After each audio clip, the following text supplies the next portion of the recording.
हे भोलेनाथ, जौन लड़की रउआ के 7 सोमवार जल चढ़ावेली ओकरा के रउआ नीमन वर दिया।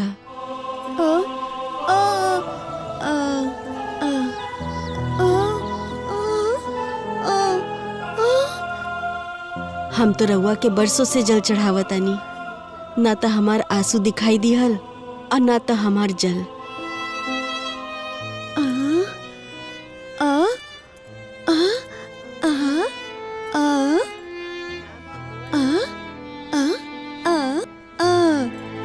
हे भोलेनाथ, आज हमरा के लइका वाले देखे आवत हवन, उनकरा के हम पसंद आ जाई।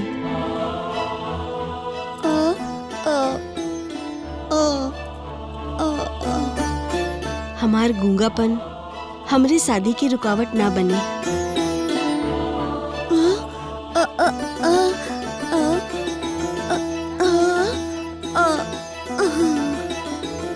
हम रउआ से प्रार्थना करतानी कि हमार शादी के बोझ हमार माई बाबू के सर से उतार दी।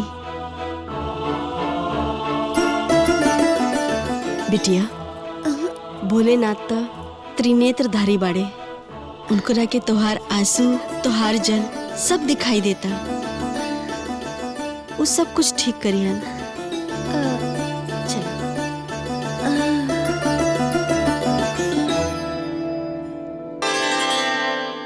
अरे रामेश्वर जी, हम तो तैयार है बानी, बस मीरा के माई के इंतजार कर रहा बानी। वो मीरा के लेके मंदिर गइल भी है। हाँ, वो जैसे ही आई हमने निकल दहल चाहिए। हाँ हाँ, याद है ना कहाँ मिले क्या? भटौली वाला दुर्गा मंदिर। ठीक है, आ जाए, बस पहुंचत बानी हमने। चल। लड़का वाला निकल चुकल बड़ा, जल्दी से मीरा के तैयार करके लिया बा। चला के बा फोन आ रहा है रामेश्वर जी का। हाँ ठीक बाबा की मीरा की बुआ तो तैयार हो गई बाड़ी नू। अरे शकुंतला। हाँ जी भैया, तैयार हो गई लू? हम तो कब से तैयार बैठल बनी, बस भौजी के राह देखत रहनी। अरे हम मीरा के 5 मिनट में तैयार करके लेके आवत नहीं, और हम तो तैयारे बानी वैसे भी। जल्दी करिया, लेट मत करिया, लड़का वाला निकल चुकल बड़ा है। हाँ हाँ।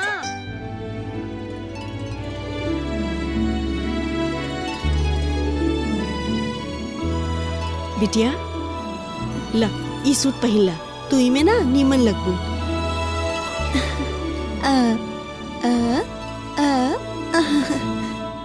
सूट पहन के तो हम सुंदर लागब।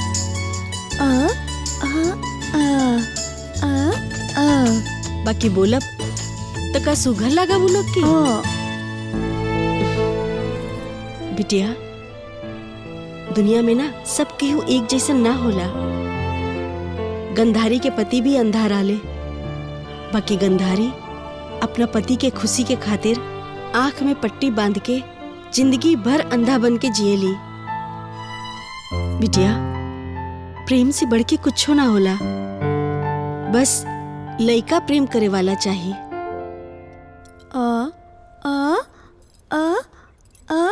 दीदी के फोन आइल रहे, वो आवत बड़ी। काल दीदी से बात भइल रहे, वो आवे खातिर कहले बाड़ी।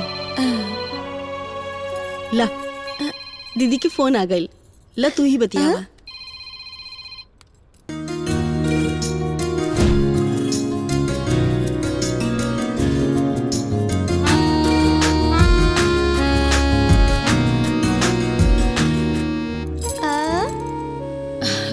मीरा, अच्छा सुनो ना बहन, हम ना आ पाइब रे। अचानक घरे बहुत सारा मेहमान आवे वाला हवन, चाय नाश्ता बना के देवे के पड़ी ना। अब माँ जी की तबीयत भी खराब बा। मीरा, गुस्सा हो गई लू? हमार मजबूरी भी तो समझा ना बहन। अरे हम मायके में नहीं खी, ससुराल में बानी। मायके में मनमानी चलेला, बाकी ससुराल में तो जिम्मेदारी निभावे के पड़ेला ना। ऐसा हो सकेला का कि हम तो हर खुशी में शामिल ना होखम? हमार मजबूरी बाना बहन, का करी? ऐसे फिकर मत करा, ई बेर लइका वाला तोहरा के देखते ही पसंद कर लिया। हम आइब चाहे ना आइब, हमरा आशीर्वाद तो हमेशा तोहरा साथे रही। ठीक बा? अच्छा अब ना हम फोन रखा तानी, बहुत काम बा। ठीक बा?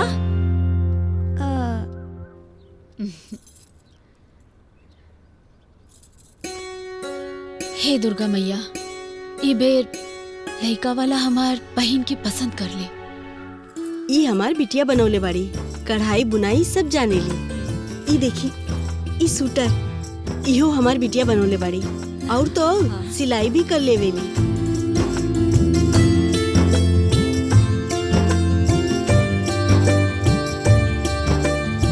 वो तो बढ़िया बा बेटा। नाम का?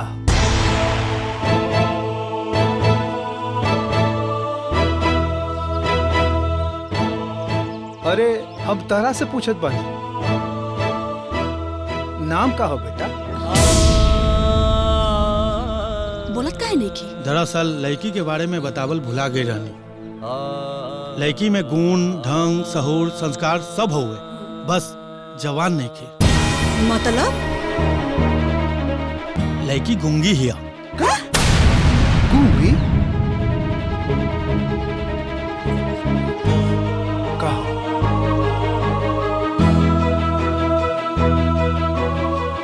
ए जी, हाँ। 2 मिनट होने आए। आवत है।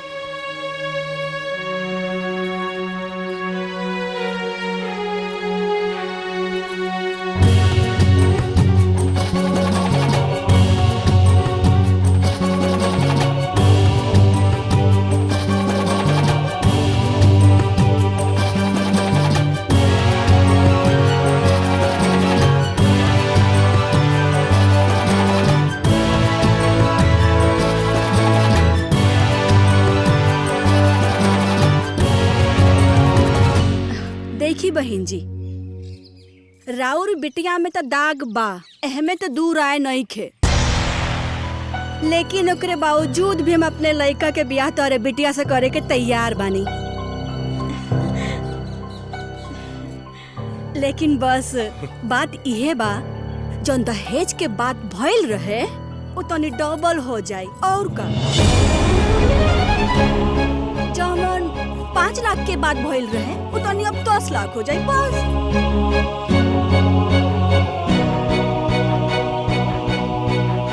हमके मंजूर है। औलाद के खुशी से बढ़ के कुछ ना होला।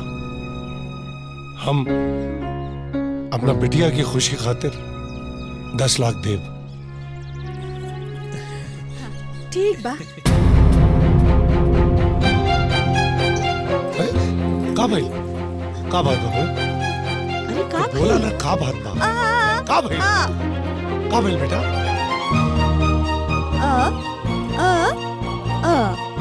हम ही शादी ना करब, लेकिन काहे?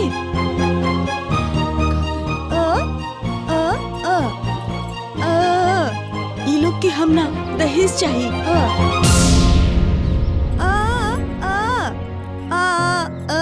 ई लोग के हम ना 10 लाख रुपया चाहिए।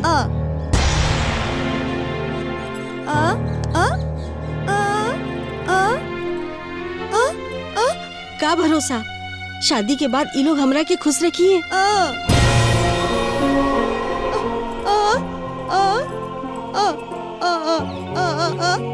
हमरे गूंगापन के ढाल बना के बार बार दहेज वसूलियन।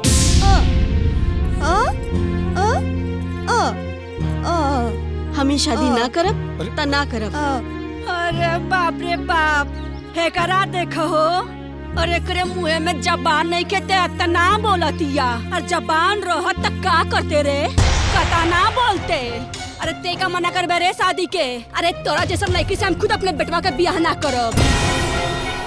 एक तो तितलौती, दूसर चढ़ी नीम के झाड़, हाँ कूंगी कहीं के। अरे ते का चिंता करत रे? हमार लड़का सरकारी नौकरी वाला है, गोबर उठौना ना है। चल रे बेटा, दूसर पार्टी स्कॉर्पियो वाला तैयार बा, चल। अरे शादी की कमी नहीं खे। अरे आई। हाँ, तैयार बाजी। शांत हो जा बेटिया।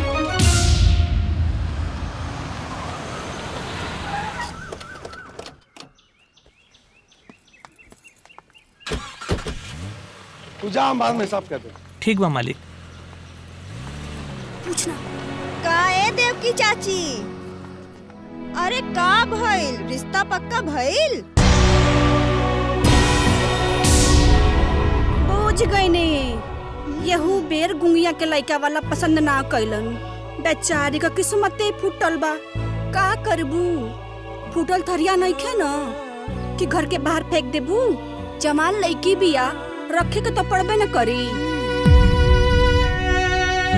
अगर बचपने से शंख के पानी पियले रहतू तो कंठ खोल गइल होत।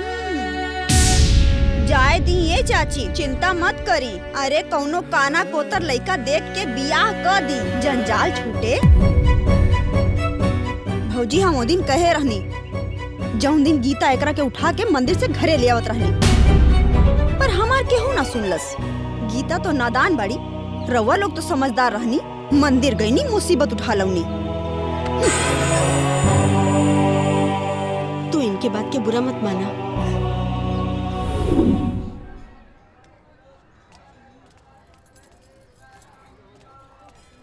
अरे देवकी, पैसा दे दो फूल के जम हाँ। बिटिया ला, एक केला। बिटिया फूल माला के कितना पैसा भइल? बिटिया हमरा के इशारा समझ में नहीं आवत। हाँ। का बोलत? मुँहे से बोला ना, कितना भइल? बहन जी, हाँ? ये गूंग बिया। गूंग? हाँ, बोल ना सकेले। केहू मंदिर पे छोड़ के चल गिल रहे, तब से यही बिया। राती के कुटिया पे जाके सुत जाले और बेचारी बेसहारा बिया। ए जी, पैसा दी ना। बिटिया ला। चल।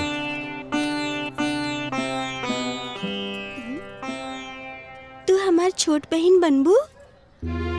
हमरा संगे घरे चलबू? बोला ना, बोला ना।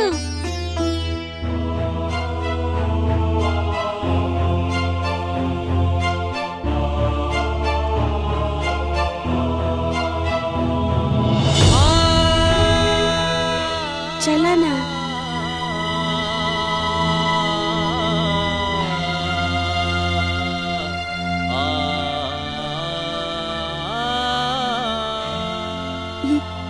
भौजी, आज न ता कल पछताए के पड़ी।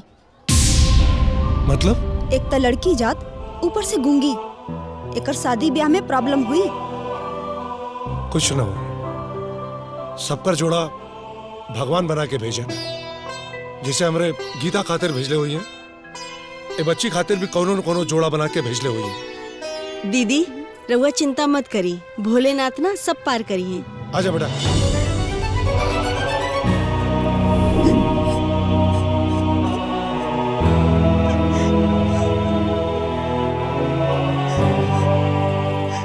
बिटिया रो मत, चुप हो जा।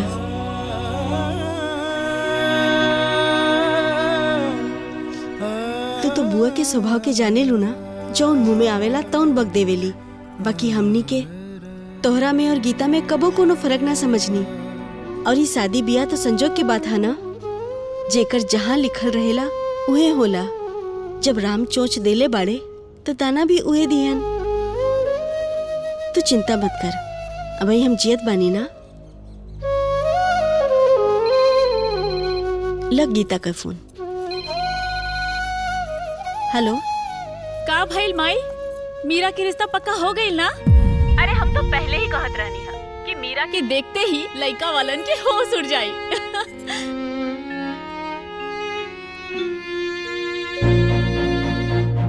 का भइल माई? कुछ बोलत काहे नहीं खू? का होके के रहा, हमनी के वहाँ गईनी हा।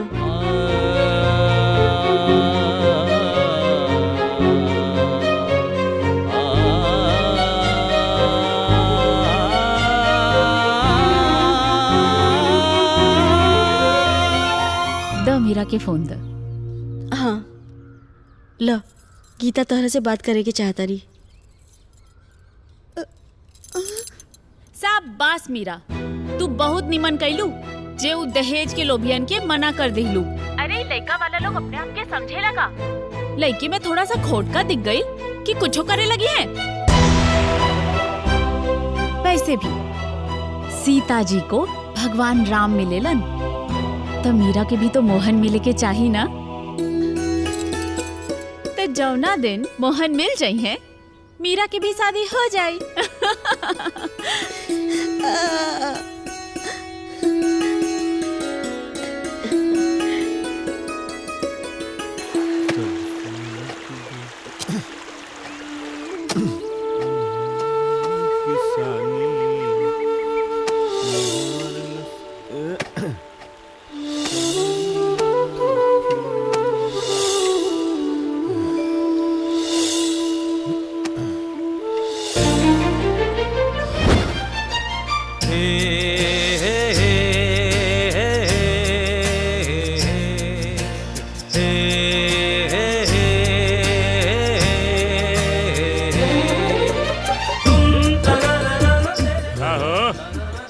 मेड़ बनाए में हपनी छूट गई।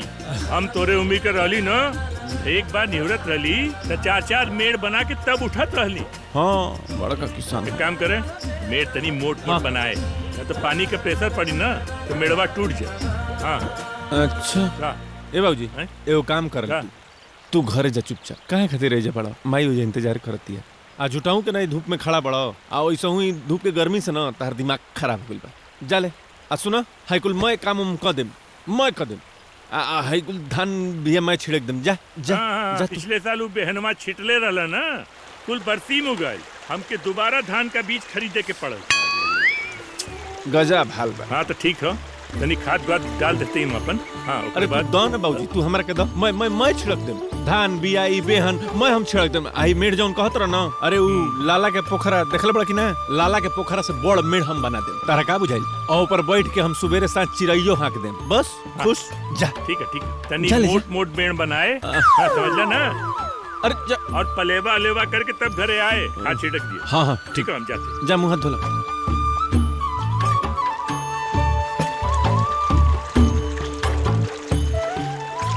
सुना, आवत समय दौरी और फावड़ा ओवड़ा सब लेता है। अरे जाना, मैं इंतजार करती है।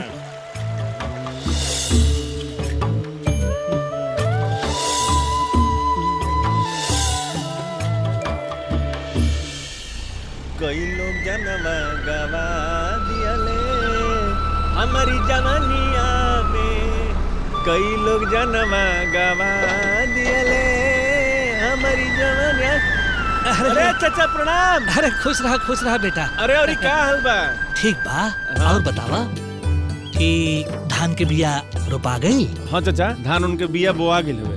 हैं उहे तक के आवतनी। अच्छा हाँ, असो चाचा सोचतनी कि 5-7 बीघा में ना धान रोपवा दी खूब बढ़िया से। इस साल कोरारी करबा कि ना? कोरारी काहे ना करब चाचा। ए बारी तो सोचल बनी कि ना कि 10 बीसा में परोरा आ 5 बीसा में कोहड़ा आ 2-2 बीसा में डाला तनी भिंडी या करैला, आ जौन बाची जमीनिया ओकर में डलवा देम टमाटर। अरे खाहू के काम आ जाई, आ जौन बाची तौन बेचैयो जाई। का कहत रहो? ना बेटा, बेटा कोरारी तो करी मत। जाना तोरा पिछला साल के का हाल भइल? का टमाटर बो देनी कि 2 रुपए पसेरी बिकाए लाग गेल टमाटर। सारा किसान ले जाके टमाटर जे है ना सड़क पे फेंक देले, हेल के मारल बेल हो गेल सारा। हाँ, कोरारी मत करी।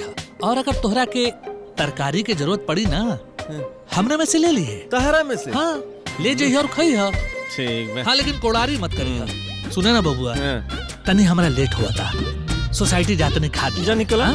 कोरारी मत करी। चलो निकला। प्रणाम। जेके देखा हुए हमरा के समझावे में लागल बा। इतना जरा लसन गहुआ वाला, इतना जरा लसन देखा था। अगर हम बोम कोराड़ी तो आ उ कहत रहन के आके हमरा के सब्जी ले ली। इस सब्जी देवे वाला भइल भड़न। एक दिन अइहन हमारे से सब्जी दे देम घेवड़ा। अरे कभी आई ससुरारी? हाँ आई, यहाँ काम बहुत हो। हाँ मामा जी खाता नहीं। खा ले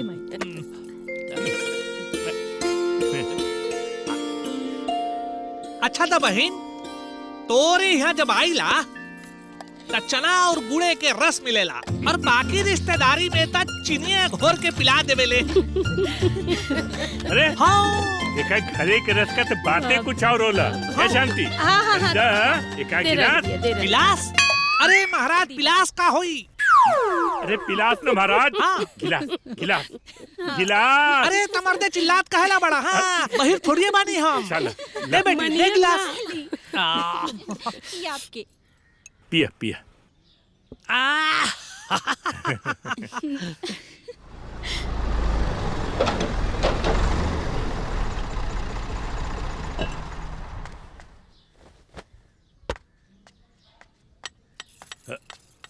धर दा। अरे पाणे मामा गोड़ लागत नी। अरे कब बैला का खैला हा? अरे अभी चना खाता नहीं और गुड़ पियले रहनी हा। ला तू हो खा। अरे कहाँ रहला हा? अरे गजब बीए छिटे करनी। का बीजा लाग गइल? अरे कहाँ के? दुबई के कि सऊदी के? हाँ? अरे बीजा ना मामा बिया छिटे करनी है। बिया बिया ए मैं इनका कान में तेल डालना है। रेल से जाइबा? अरे सऊदी और दुबई तो लोग जहाजी से जाला। अरे रेल ना। अरे भाई समझाओ नहीं डालना है। अरे चिल्लात काहेला बड़ा? बहिर थोड़े ना बानी। पहले जौन काम खातिर बुलाइले बानी वो काम तो करे दी। ए भैया अपन पतरा निकाल। कचरा उचरा हम ना करेला, हम तो साफ सुथरा। कचरा नहीं खे बहिरा पतरा पोथी पतरा निकाल खोल के देख। ये घर के वंश कहिया मिली। अरे माई कहतिया कुंडली पतरा देखे के। अरे चुप कर चिल्लात काहे बड़े रे? पर्दा फाड़ देबे कान के का? बहिर थोड़े बानी हम। हमार पर्दा फट गई। देखा जल्दी से। देखा था नहीं। ऐसे कहा ना कि कुंडली देखा। ला देख ला। अच्छा तू ही देख। अरे समझावत नहीं इनके। ए बहिनी। हाँ? ई घर के वंश मिली।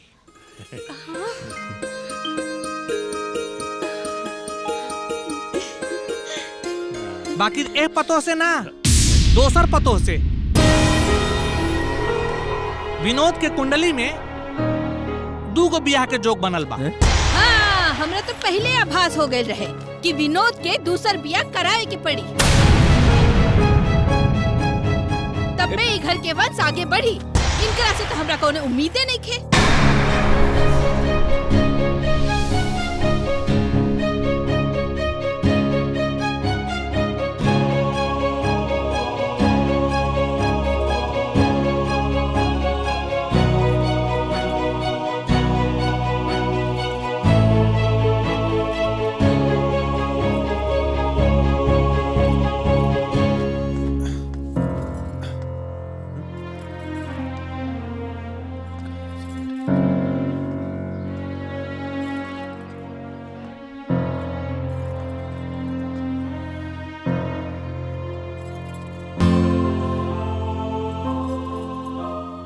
गीता तू अकेले छत पर बैठ के का देखत रू? ये आसमान के खालीपन देखा तनी जी। ई जवन आसमान के खालीपन देखत रू ना, ई सांझ होते ही चांद सितारा से ही पूरा भर जाई। बुझाइल? हमने की जिंदगी कब ले भरी जी।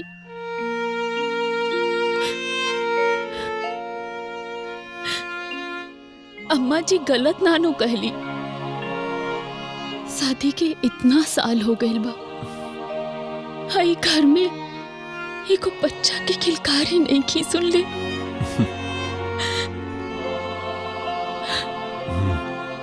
तहरा अम्मा जी के तारा चिंता बाटे, लेकिन हमार नहीं खे।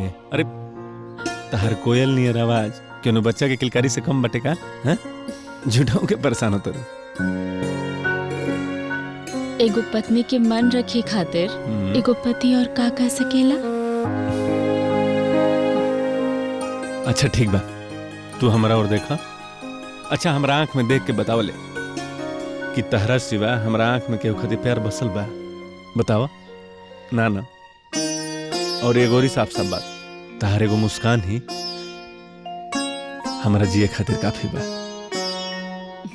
हमरा जिंदगी में केहू औरी दूसर केहू ना चाहिए बस।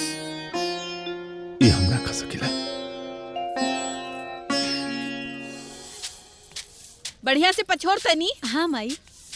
भौजी चाय ली। हाँ माई रख दे। इली। शांति भाऊजी, अरे बिमला दीदी के नाती के मुंडन बाटे, बुलवा दे आइल बानी, डी बाबा पे करिया बा। ठीक बा, आ जाई। तो चला तानी भौजी, पूरा गांव हमके कहे के बा। ठीक बा। ए दीदी, हाँ हमार ना जैसे किस्मते फूटल बा। पता ना ई सुख हमरा के कब मिली कि हमहू अपने पोता के मुंडन कराई, डी बाबा की कढ़ाई चढ़ाई।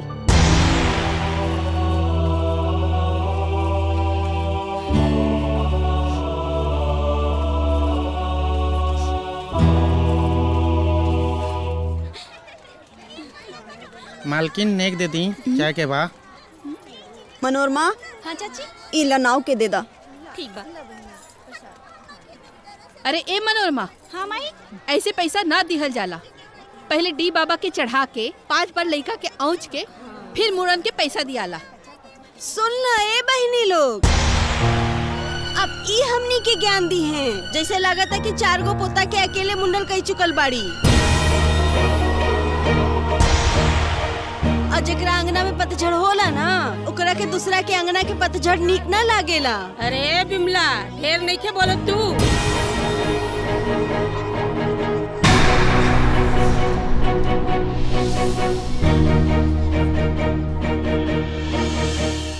ए माई, काहे खातिर जीत क के बैठल बड़ू? हम ई बात के पहलहू भी कहले बानी और आज हम फिर से कहतनी कि हम दूसर बियाह ना करब।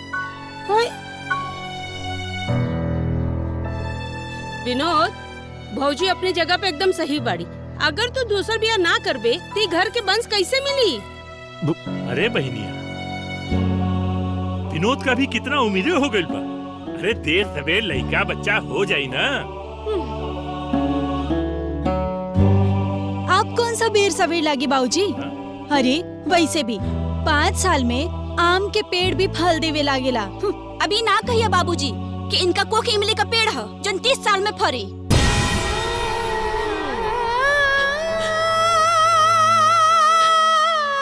ए, एगो बात कान खोल के सुन ले जा। केहू के जिद और केहू के हट में ना हम दूसर बियाह ना करब। और हाँ, जब हम इनके साथ खुश बनी तो का दिक्कत बा? वकील, हम खुश नहीं थे।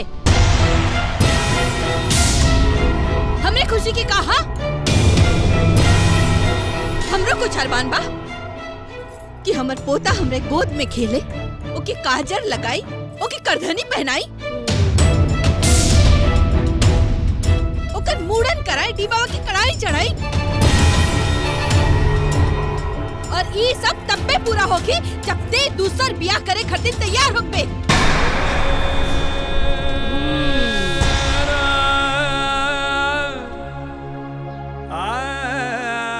माई, हम दूसर बियाह ना करब। ये हमारा आखिरी और ये अंतिम फैसला हवे। तो ते हु हमारा आखिरी फैसला सुन ले। ते दूसर बियाह करे खातिर तैयार ना होबे ना, तो हम हूँ आज के बाद अन्न जल ग्रहण ना करब।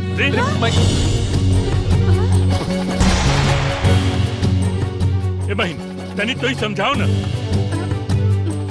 ना, हमो भौजी के फैसला के संगे है। भौजी उपास का अकेले रही, हमो रहब। हाँ, हम और मनोरमा भी माई के साथ बनी जा। हमनियों के खाना पीना ना खाई जा। हाँ हाँ।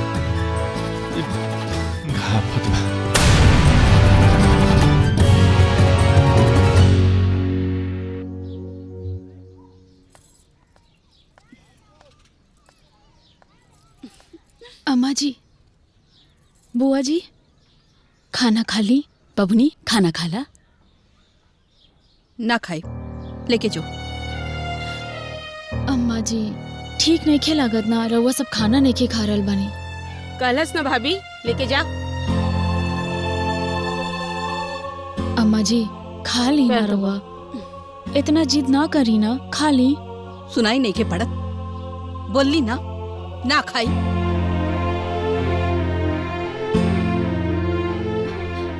बुआ जी, रवा तो बड़ एक बानी बार ना। भौजी कहलस तो लेके जा, तो लेके जा।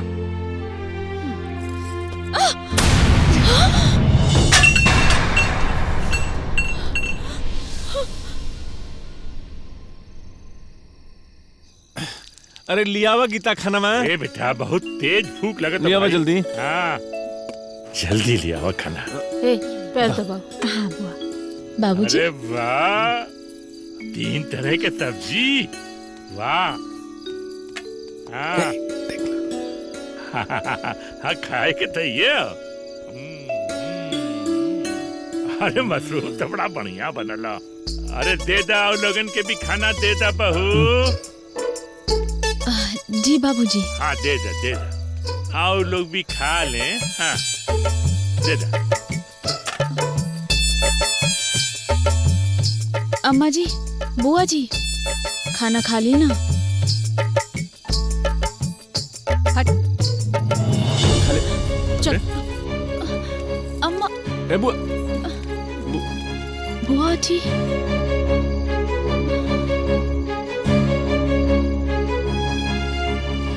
देखी ना जी कुल चारों लोग सुबह से कुछ नहीं खी खाइले। ए बो कहा बोले ऐसे काम न चले। देखा का हो ना ई लोगन के पसंद का खाना कल बनावा दोपहर में ठीक है। जब ये लोग अपने पसंद का खाना देखिए ना लाह टपके लगी अनशन अपने आपे खत्म हो जाए। बाबूजी सही कहत रहा तू ये कर ले। चलो खा लो। ए बहू तू भी खा ला जा तू भी खा ला।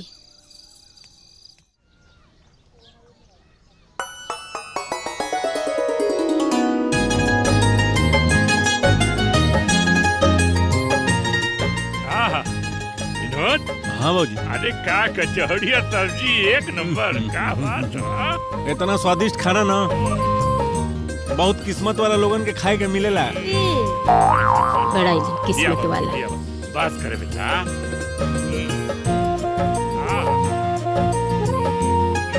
बाबूजी जलेबियों खाई ना। जिलेबी एकदम शुद्ध घी के बनल। हाँ बड़ा खुशबू आवत हो।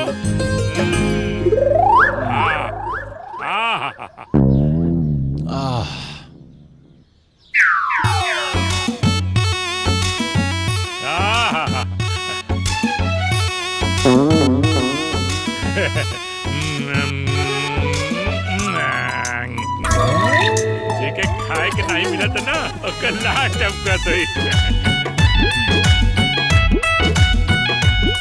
जलेबी बनेले बड़ू बहू। बहू और कुछ बनेले हो? खीर लिया हुआ खीर। खीर। ए छुटकी कहीं हमने के गलत डिसीजन तो ना ले लेनी जा। अरे तो अभी बहने के खाना। हाँ रात में पता ना का पकवान बनी और ये लोग खाई और हमने के ललचाई। हाँ दीदी।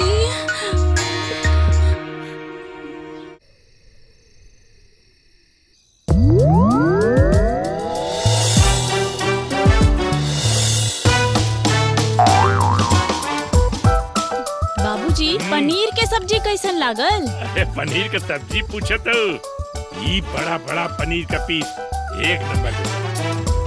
बाबूजी आमरस भी बा। ले तो जल्दी ले।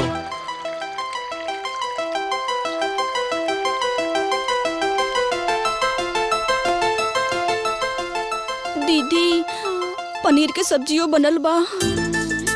दे दे कितना ठंडा हो। आम के रसवा बा। दिक्कत है ना। अरे हम देखते ना सुन तो है जब खुशबू इतना अच्छा तो स्वाद कितना अच्छा हो। एक तो सोच के ही मुंह में पानी आ गई। बाबूजी बहुत ठंडा बा। लेकिन एगो बात बोली बाबूजी इतना गर्मी में ठंडा ठंडा आम के रस मिल जाओ का पूछे के बा। वो गरम गरम पूड़िया है जन्नत में आदमी चल जाई। ए बेटा हम तो कहब ना बात कम कर और खाए पर ज्यादा ध्यान दे। हम नहीं को उपवास थोड़े हो ना। खा खा खा बेटा। चले पापड़ ली। हाँ खातन तू खाना खा। हाँ खाता ही ना खाए तो कैसे देखिए होने के ना कैसे बच्चा।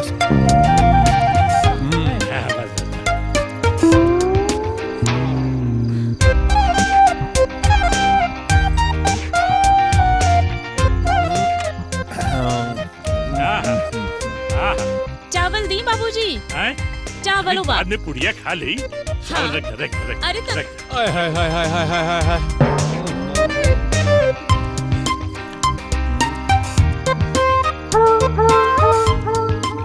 ए दीदी चलो।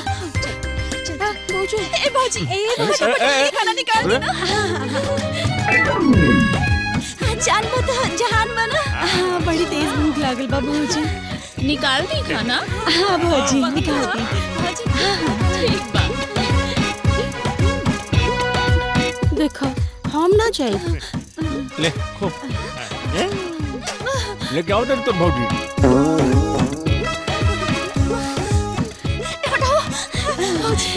आराम से। एक और थैंक यू। पनीर की सब्जी भौजी एकदम मस्त बनल बा। Thank you. हो बाबूजी क्योंकि और चाहिए तो ले ले आके। एक और खाली लावल ना भाभी थाली ना खाली पूरी देता। कितना बढ़िया बनल बना एक नंबर। भर पेट खा ले।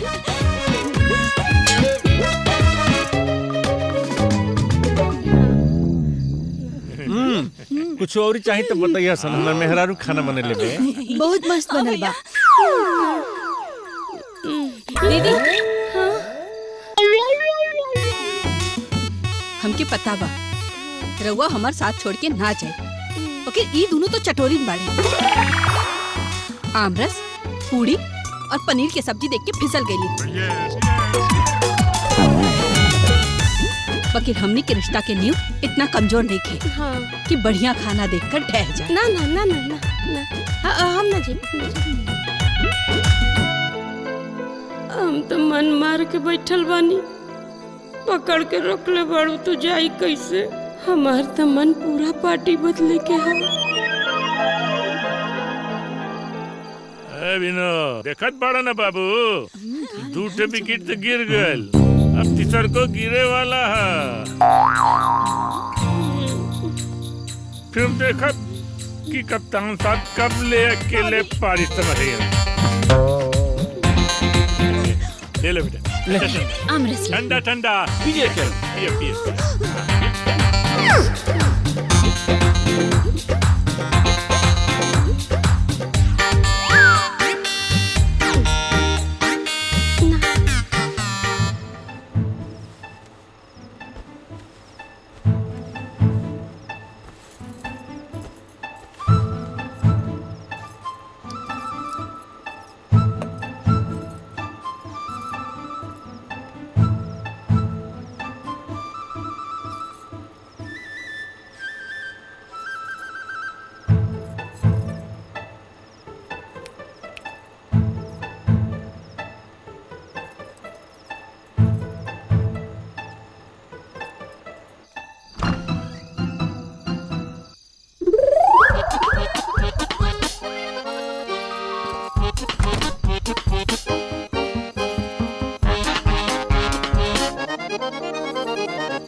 विनोद 1 विकेट आउट चल गए। दीदी रउआ से हमरा ई उम्मीद ना रहे। भौजी कहना से कैसन गुस्सा है। वैसे हम रउआ संगे बानी बाकी पेट से ना दिल से। ए भौजी रउआ गुस्सा छोड़ दी गुस्सा। है देखी ना आमरस पूरी सब बचल बा खाली ना। बोला देखा शांति पागलपन छोड़ दा। चुपचाप खाना खा ला ना तो तबीयत खराब हो जाए। तो अरे मैं तबीयत खराब हो जाई तो हो जाए। ज्यादा से ज्यादा का होई हमार प्राण चल जाई ना लेकिन हमार प्राण ना टूटी। के प्राण न कहल जाला एके हट कहल जाला। तू बहुत हटी हो। माई बाबूजी बिल्कुल सही कहा ताड़े। खाना खा लेना माई। पनीर की सब्जी बहुत टेस्टी बनल बा और काल भौजी तब पुलाव बनाए वाला है। ते लोग चटोरी बाड़े तो जाके चट। अरे भौजी अब कैली खा खा खा तू खा। खा खा लेनी खा। खाली वही भौजी हे मारे वही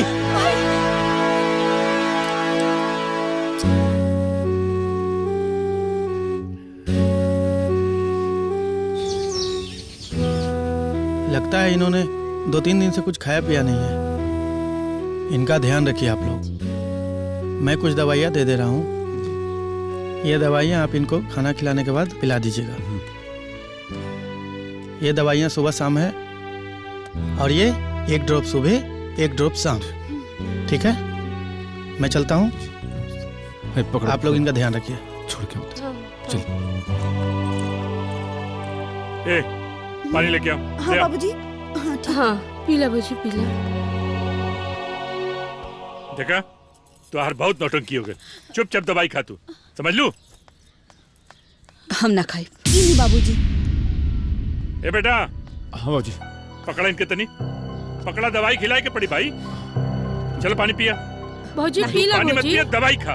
बोल पकड़ा, देनी ना पकड़ा। हम पानी ना ए, पिया। पकड़ा के, पकड़ा, पकड़ा इनकी दवाई ना खिला। पिया। पकड़ा के, छोड़ दी हमरा के। पकड़ा। समझ में नहीं खियावत। जब तक केहू हमार बात न मानी तबले हम पानी ना पियब।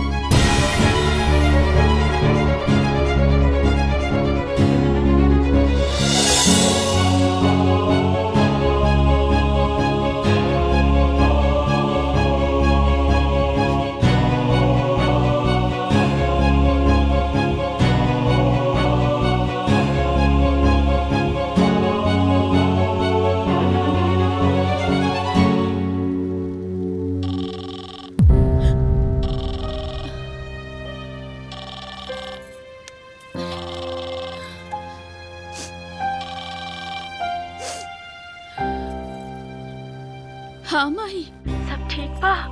का ठीक बा बिटिया, आज फिर मीरा के एगो रिश्ता टूट गईल। न जाने का भगवान ओकरा किस्मत में लिखले बाड़े। एगो बिटिया के बसल बसावल घर टूटे के कगार में बा और एगो का बसते नहीं खे। तू चिंता मत करा माई, सब ठीक हो जाई। ठीक बा, अपन ध्यान रखिया। ठीक बा, ख्याल रखिया। ठीक। देवकी, यहाँ रिश्ता भगवान बना के भेजन है। मीरा का रिश्ता जहां लिखल हुई वहां हो जाए। और तू हर बात गीता के काहे बतावे लो हैं? वो लड़की पहले ही से परेशान भी है और काहे ओकरा के परेशान करेलू। मत परेशान होगा, लड़की का रिश्ता जहां हुई भगवान तय कह दिए।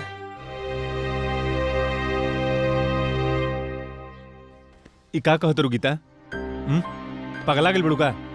बाबूजी देखी जी, अम्मा जी की जिद तोड़वावे के ऐसे बेहतर और कोनो रास्ता नहीं खे। ई घर के वंश खातिर राउत दूसरा शादी करवावे चाहता रही तो हमार बहन से कर ली।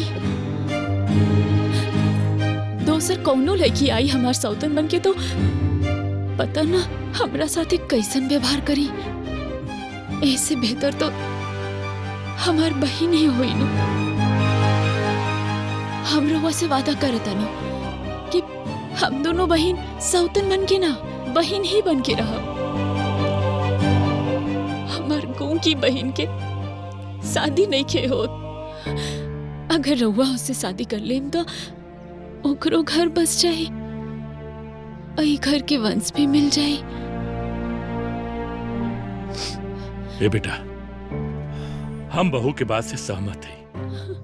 तू अपने माई के जनबे करेला, कितना जिद्दी पिया। जान चल जाई पर जिद फिर भी न जाई। देखा बेटा, अपने बारे में तना कम से कम बहू की बात तो मान के देखा।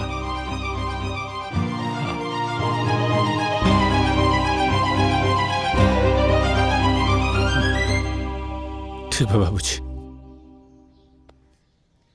गीता के खुशी खातिर तो हम कुछ कर सकीला। आज तकले हम पत्नी धर्म के निभाने, लेकिन हम बेटा के धर्म भी निभा लेते नहीं बाबूजी।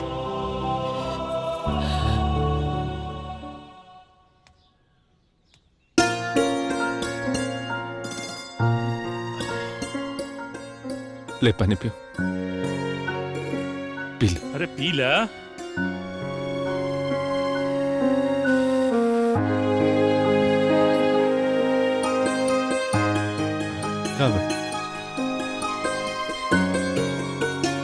हमरा मन में एको शंका बा।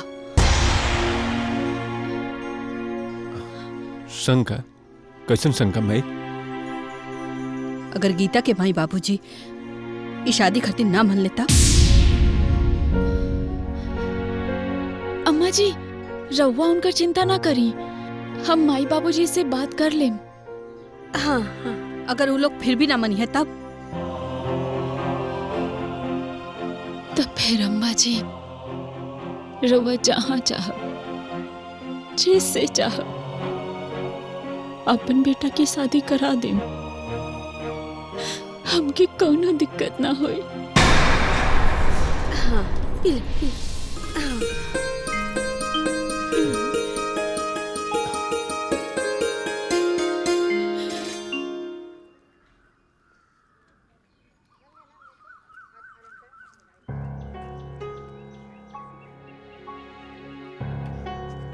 हमरा के कुछ समझ में नहीं आवत, हम हाँ कही कि ना कही।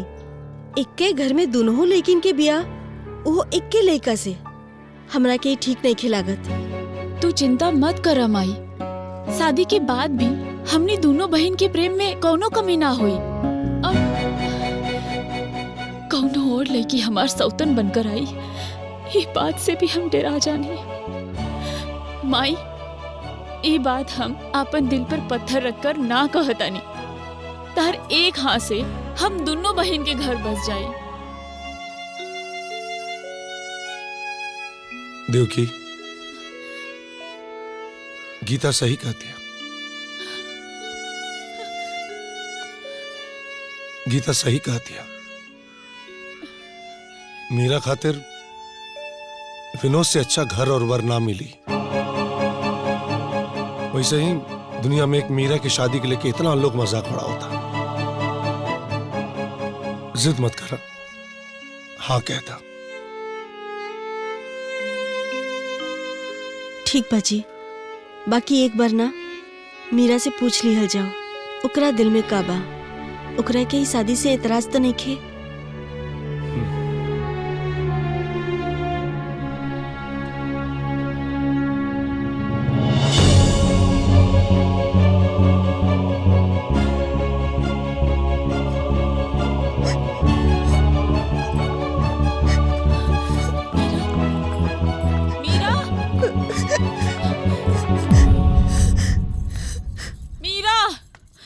मीरा, मीरा, तो उसे बिना पूछे तो हर शादी हम अपन पति से फिक्स कर देनी। तो के कोनो एतराज तो नहीं खे ना बहन?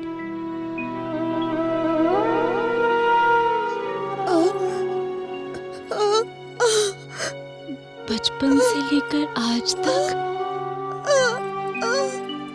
तू ही हमारा हर फैसला कैली बाड़ू, का अच्छा का बुरा। तोरा के हमरा से ज्यादा पता कि हमरा खातिर का अच्छा बा।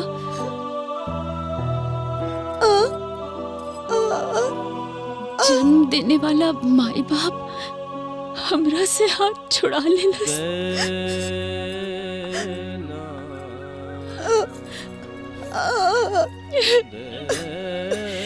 तब तू अपना हाथ बढ़ाकर उनके सहारा दे। याद बा दीदी,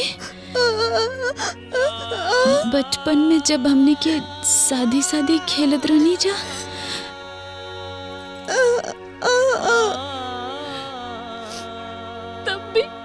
लड़का हमरा से शादी खातिर तैयार ना उतरे।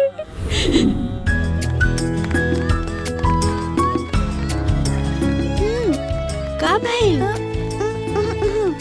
बियाह करे के बा? रुका देख तनी। ए गुलवा, ते हमारी बहन से ना बियाह कैला।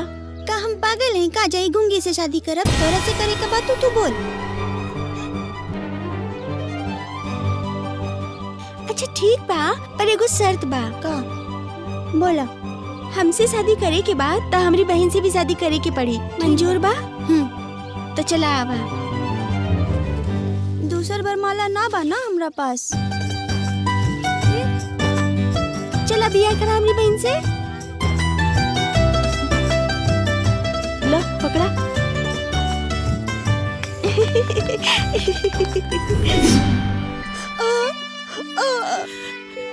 पता ना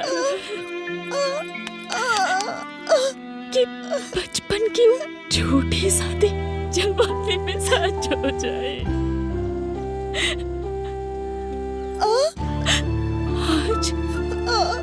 आज फिर रुआ अपना पति के बंटवारा कर रहल बानी।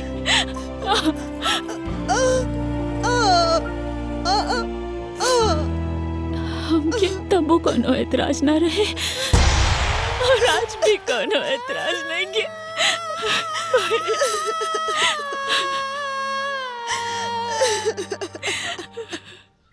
ए चाची, आज त दूधो पतो के सुख मिलल बाटे।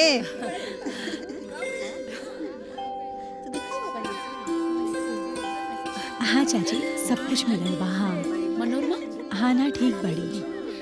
हाँ हमार बड़कियों भौजाई बहुत अच्छा बड़ी। हाँ ए मनोरमा, हाँ माई, अपने नईकी भौजाई के घूंघट उठावा। हाँ। ताकि सब लोग मुंह देख ले। ठीक बा। बाकी सबके दे।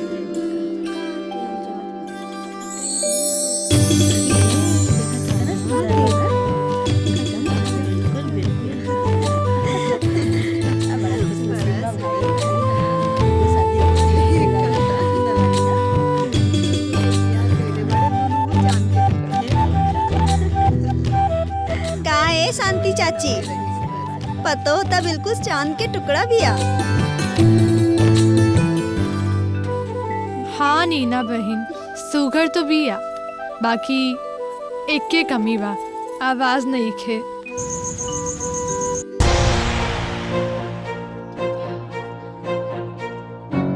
कुल मलिकाना तो बड़की पतो ना करी।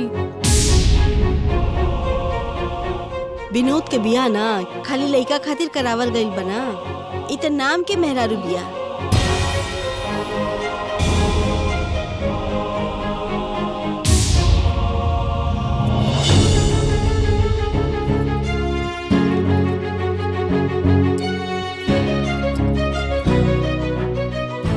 दुल्हन,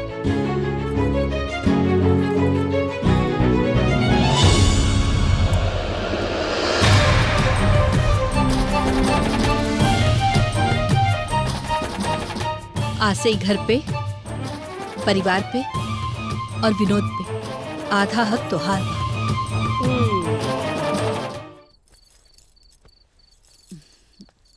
वाह, बड़ा बहन बहन में प्यार लागता। बाकी मनोरमा, केहू के इतना बड़ा दिल कैसे हो सकेला कि अपने ही बहन से अपने पति की शादी करवा दे? और तो और अपने ही बहन के सौतन बना के अपन गृहस्थी में ले आई। सही कहा तारू बुआ, ये तो हमनी से ना होई। अरे वो पगलिए होखी जे अपने सुहाग के बंटवारा करी। बुआ जी, बंटवारा वहाँ हो खेला जहाँ प्रेम ना हो खेला। अच्छा। बाकी जो रिश्ता भावना से सियाइल होखे, उ जन्म जन्मांतर तक ना टूटेला। अच्छा। ई घर में हम दोनों बहन सौतिन बन के ना, बल्कि बहन ही बन के रहब। देख लेम। भाऊजी, मन बहलावे खातिर तो ये ख्याल बहुत अच्छा है। अरे माई तो तू दोनों के बंटवारा कर दिली हा। तोहार हाथ के कंगन बांट के। देखा भौजी, तुम माना या ना माना, बहन से सौतन तो तू लोग एक दिन बन ही जइबू।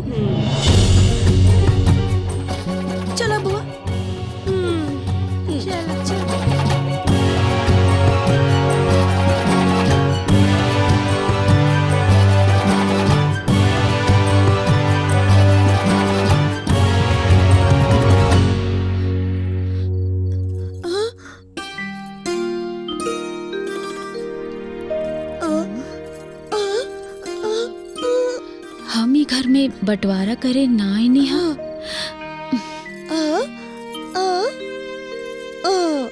ई घर के मालकिन हमेशा तू ही रहबू।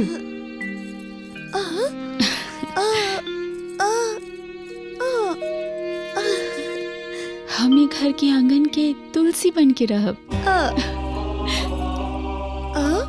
अम्मा जी कंगन दे के गलती कर देनी। अरे ना पगली, अरे अरे अरे मीरा मीरा मीरा, ई सगुन हा। सगुन के केहू के ना देवे के चाहिए। सगुन के उतार के केही और के देवल अच्छा ना होला। अब सगुन होला रे, ई घर पे मांग के सिंदूर पे जितना हक हमार बा उतना हक तहार भी बा, बुझलू? और आज तोहार सुहागरात है, तो सुहागरात में आंसू सुना गाल में लाली होके के चाहिए। ठीक बा?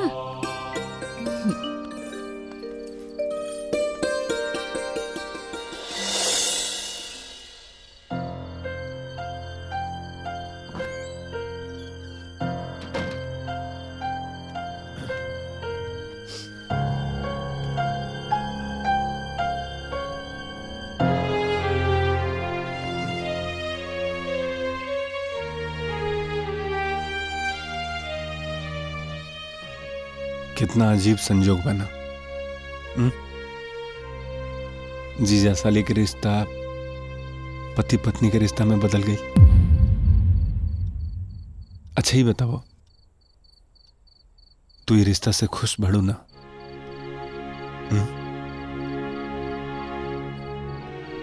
बोला।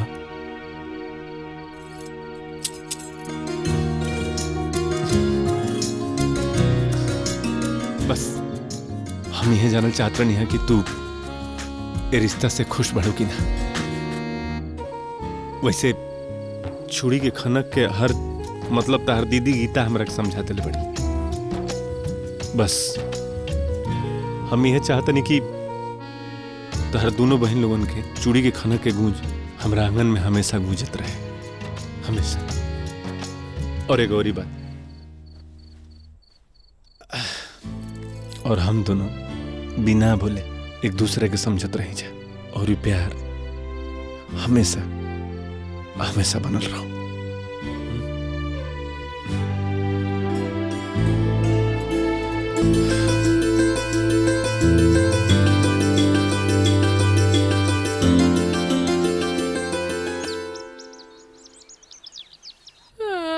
ठीक से दबाओ।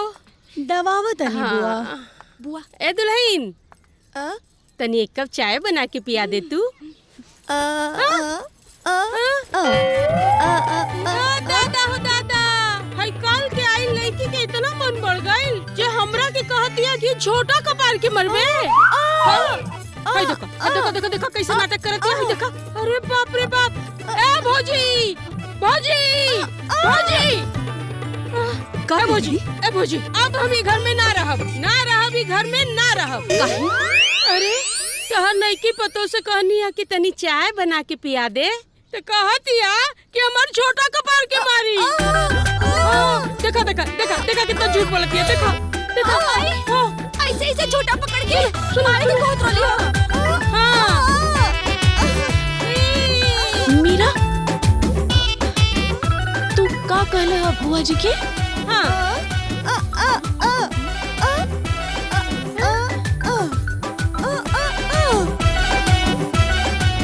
बुआ जी, मीरा कहे चाहत रहली हा कि वो नहाए चाहत रहली, नहा के आई तब चाय बना दी।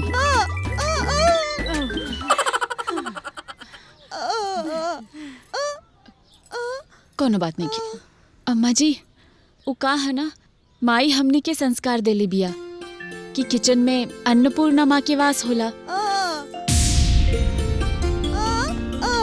यही से बिना नहाए किचन में ना जाए की चाहिए। वाह बहू वाह, तू लोगन का माई बाप तू लोगन के कितना अच्छा संस्कार देने वाले। ये हमार दूगो लड़की बाड़ी, बिना दतौन ब्रश करे सब चाय नाश्ता कर ले बेले। ए शांति, तनी सऊर सिखावा ई लोगन के, नहीं तो ससुराल जाइए ना तार दिए ना हम लोगन के। तो बेटा जा, तू लोग जा। जी बाबूजी। जा बेटा। ठीक से जइहा। माई ए तोहनी बिना बोलले नहा लिहल कर। हाँ नहीं ए बहन, अब तो इहो भाषा सीखे के पड़ी।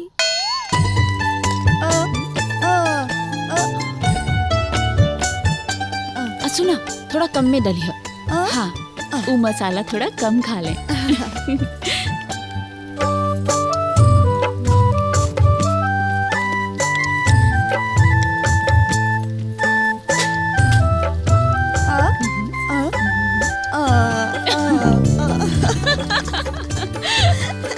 तू बहुत बदमाश है। हाँ बहुत।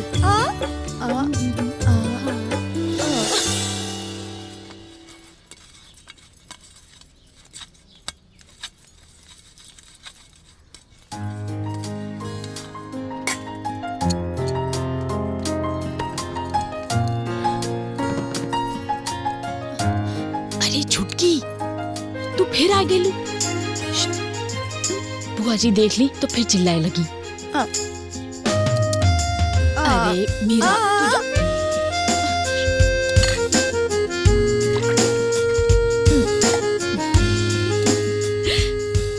अच्छा ठीक बा, तू धोवा बर्तन, हम मंज देता नहीं।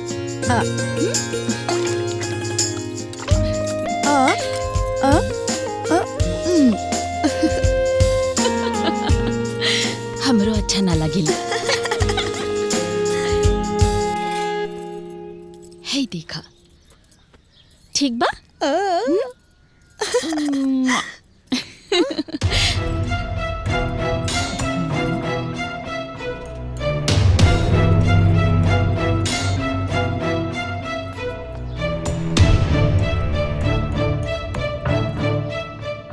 तो से कितना बार कहनी है कि एकरे पास मत बैठल कर।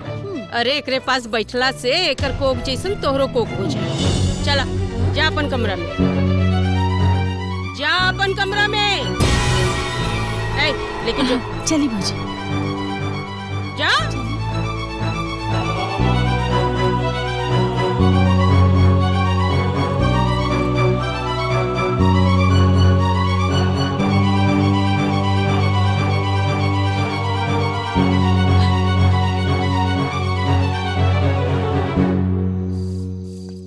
हो गई। हाँ ठीक ए बा। बड़की दुल्हन, चाय ले आवा।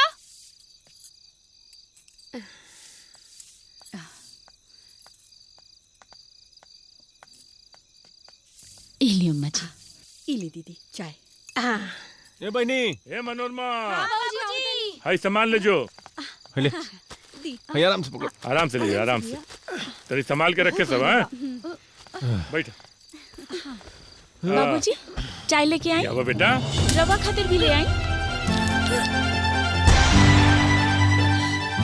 मीरा, ए, देखो तनी, बबरिया मीरा, क्या हो गई? तू ठीक बड़ो ना?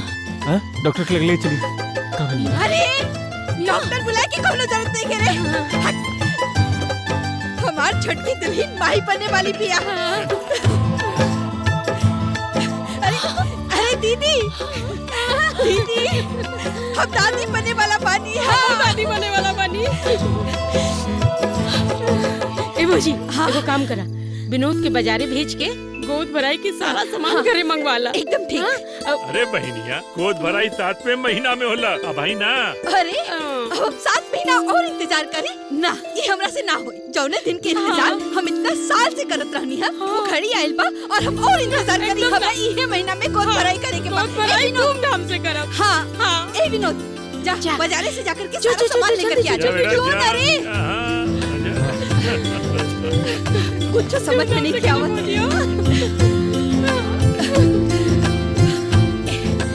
ए दुल्हन, अब तोहरा के ना घर में एगो सुई तक उठावे की कोनो जरूरत नहीं है। तू बस आराम कर। आओ अब हटी ना।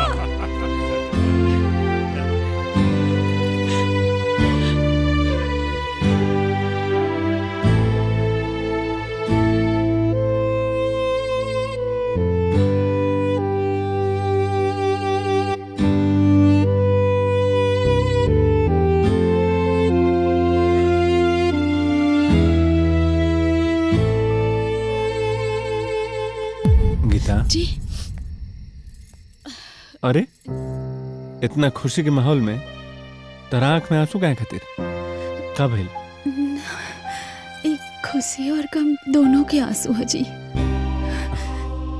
खुशी ही बात के कि हमार छोट बहन मीरा माई बने वाली बिया, और गम ही बात के कि हमार माई बने के सपना अबले पूरा ना भई। हमें घर के वंश अपन कोख से ना दे पवनी।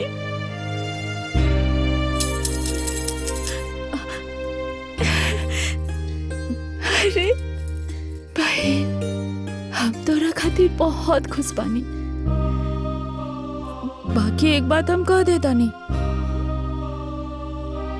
कि बच्चा भले तो हर कोख से आई, बाकी माई हम बनब।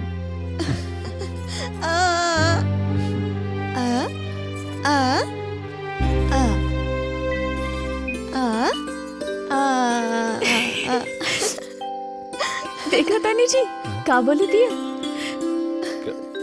कि देव की रही और हम यशोदा बनब। हाँ, कन्हैया पे देवकी से ज्यादा हक यशोदा के रहल। मीरा आओ आओ, चली हाँ चल चल, अरे आराम से चला। हाँ छोड़ा।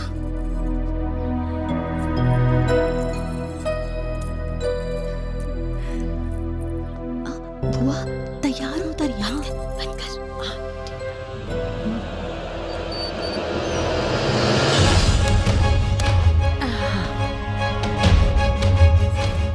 अब देखा था नहीं कैसे ही रस्म में आवेली।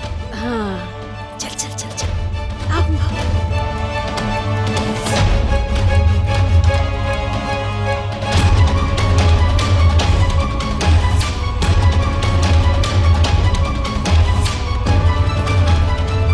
दरवाजा कैसे बंद हो गया? केहू बा? खोला दरवाजा।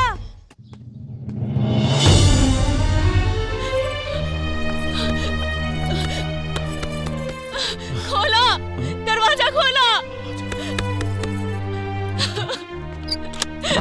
गीता, ए, चुप रहा। ये सब कैसे मिला?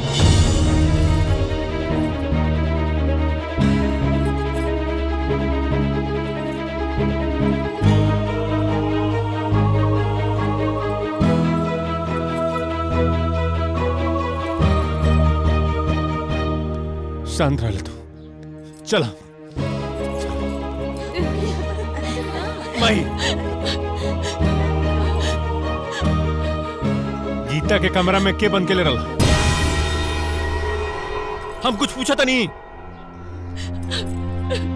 हम कहले रहनी है भैया। तू काहे? काहे कि हम कहले रहनी। चाहे केहू कहले हो के माई, हम सिर्फ और सिर्फ कारण जानना चाहता नहीं और कुछ ना। जैसे शादी ब्याह में विधवा, वैसे गोद भराई में एगो बाझिन ना शामिल हो सके। अशुभ होला ऐसे लोग कहेला। लोग कहेला? लोग के कहला पे चलते रे माई। लोग तो कुछ हो कहला जब घर से बाहर ही निकल जाला, और जब बिलार रास्ता काट देले तो लोग ओकरा के अशुभ कहला। और अगर घर से जब बाहर ही निकल जाला तो रास्ता में सियार अगर दिख जाए तो शुभ हवे। वाह का बात बा माई। यही घर में कुकुर और बिलाई पाला जाला तो सही बा। काहे ना कुकुर बिलाई की जगह पर सियार पाल लिहल जाला? बोल बा जवाब। ना ना। और कैसन बात करता रे माई? तू खुद ब खुद से सोच के देख। अरे सूरज जब निकलेला तक शुभ अशुभ देखेला, चंद्रमा निकलेला तक शुभ अशुभ देखेला, हवा बहे से पहले शुभ अशुभ देखेला का माई? भूख लगेला तो आदमी खाना खाला ओकरा खातिर शुभ अशुभ देखेला ना नो रे माई। ये कुदरत जब कोनो भी चीज बनावे से पहले शुभ और अशुभ ना देखलस, आज ले समझ ना पैनी तो हमनी के इंसान काहे खातिर शुभ अशुभ में फसल बनी जा हमरा बुझाते नहीं के। नहीं के जवाब नहीं कर। अरे क्यों क्या मान करके केहू के नीचे दिखा के केहू के तकलीफ देखे कोनो काम शुभ होई रे? बोल ना ना। और एक और बात सबके कान खोल के सुन ले कि आज के बाद एक घर में कोनो भी खुशी के कार्यक्रम अगर हुई तो हमें पूरा परिवार सम्मिलित रही, पूरा परिवार। गीता गीता गीता रे फोन कर डॉक्टर को। गीता गीता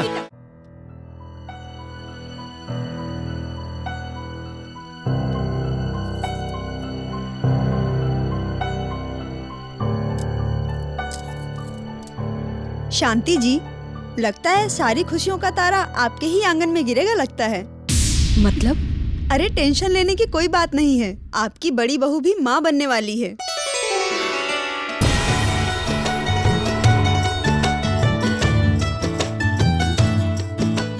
और हाँ, गोद भराई की रस्म का सारा सामान फिर से मंगवा लीजिए।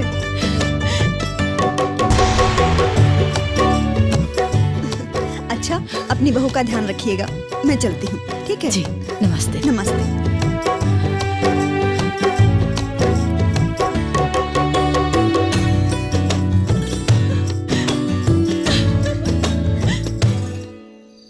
इमे सोचे के का बा, रोज रोज कोनो गोद भराई होला का?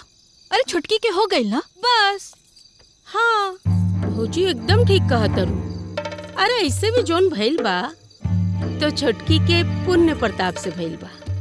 छोटकी के कदम घर पे पड़ल तो इनकरो बंजर को हरियाली हो गई।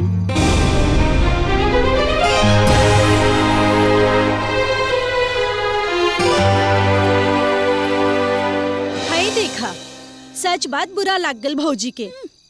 चाय दे, खाना खो, खा खाना।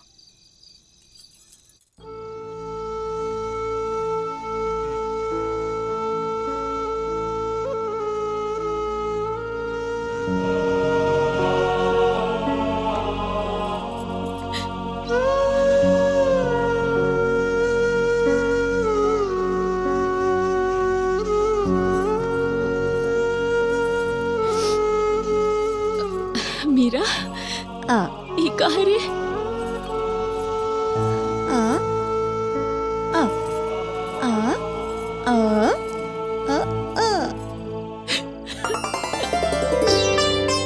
तू हमर गोद भराई करे आइल बाड़ी?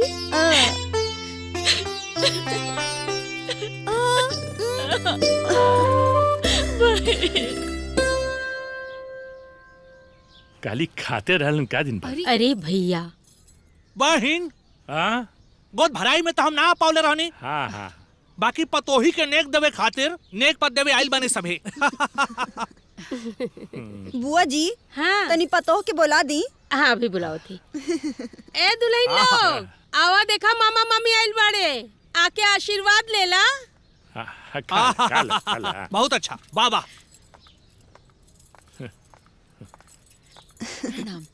खुश रहा, खुश रहा। ए जी, पैसा दी? पैसा व्यवहार खातिर। कैसा? बहुत अच्छा। बहुत अच्छा। पैसा दी, पैसा। अच्छा। बहिर बनाई। बहिर थोड़ा ही ना बानी, बोला ना तू, बोलते ना बाड़ू। इला।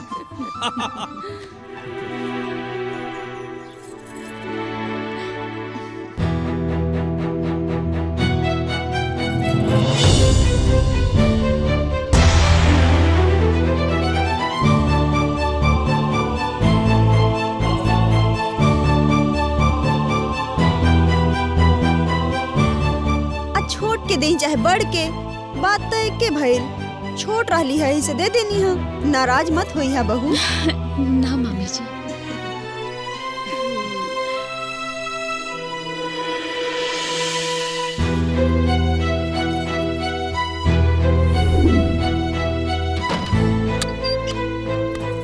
केहू बा?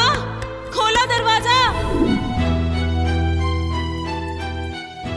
जैसे शादी ब्याह में विधवा, वैसे गोद भराई में एगो बाझिन ना शामिल हो सकेला। अशुभ होला ऐसे लोग कहेला। रोज रोज कोनो गोद भराई होला का? अरे छुटकी के हो गई ना बस। हाँ, बाबूजी एकदम ठीक कहत रहो। अरे ऐसे भी जोन भइल बा तो छोटकी के पुण्य प्रताप से भइल बा। छोटकी के कदम घर पे पड़ल तो इनकरो बंजर को हरियाली हो गई।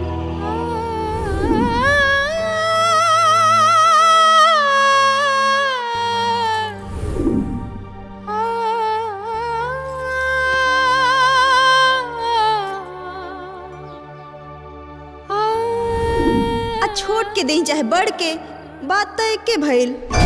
अरे एक के बात कैसे हो गई? ओकरा खैला से तहार पेट भर जाई का? हमके तो लागता तहार ननद के बात सच हो गई। तू अपना खातिर एक सौतीन लाइल बारू, सौतीन। ना ना गीता, तू एकर मत सुना, ई तो के भड़कावत दिया। हम भड़कावत नहीं की, हम हकीकत बतावतानी। जब से ब्याह करके आई बिया, तहार पति कितना दिन तहार बिस्तर पर सुतल बाड़े? आज भी वही कमरा में बाड़े। घर वालन के साथ साथ ऊ तहार पति पर भी कब्जा कर ले बिया। तू अपन पति से होकर ब्याह करके बहुत बड़ गलती कर देले बाड़ू गीता। गीता, तू कोनो गलती नहीं की कैले। तू गलती कैले बाड़ू गीता। तू गलती नहीं खू कैले गीता। ई झूठ बोलतिया। हम सच कहतानी गीता, तू गलती कैले बाड़ू। गीता, ई झूठ बोलतिया। ई झूठ बोलतिया गीता। तू गलती कैले बाड़ू गीता। गीता, ई झूठ बोलतिया। गलती कैले बाड़ू।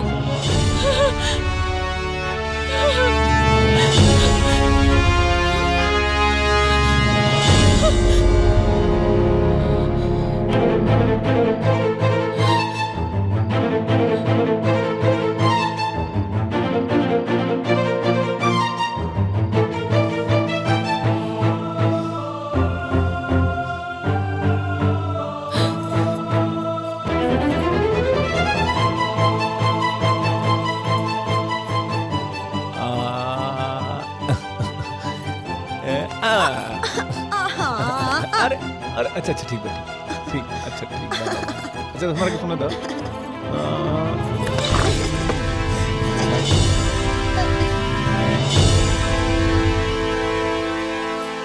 रात के 11 बजता, रवा के सुते के नहीं खे? यहाँ का घर तानी चली।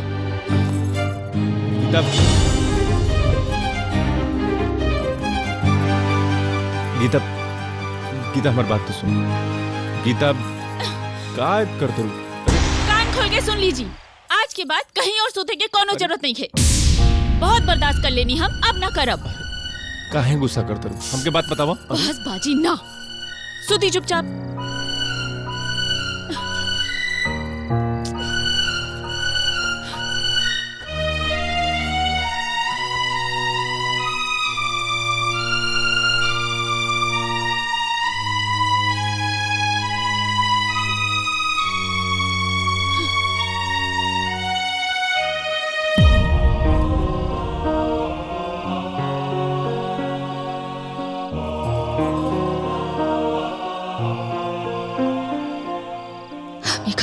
बर्दाश्त करे खातिर पानी का अब ना करो।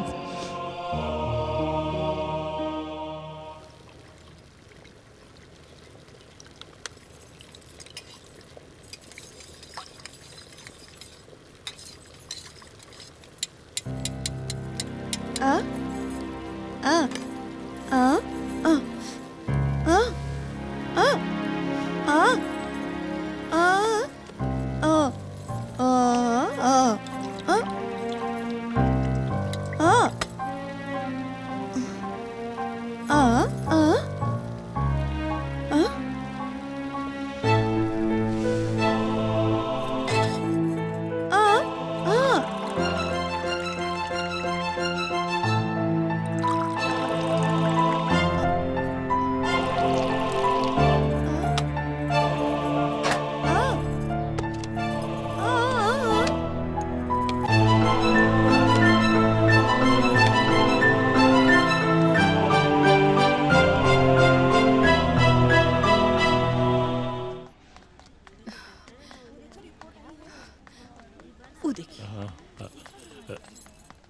भैया वो मीरा और गीता नाम की 2 पेशेंट हैं। यस।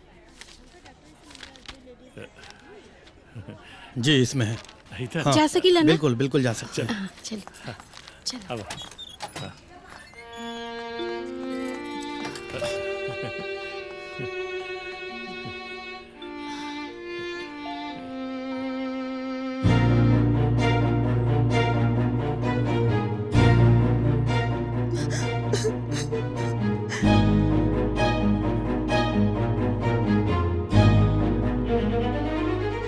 विनोद बेटा,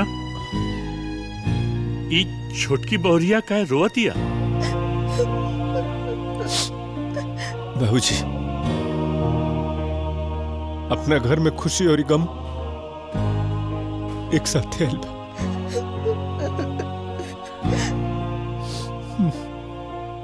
मीरा के बच्चा मरल पैदा भइल।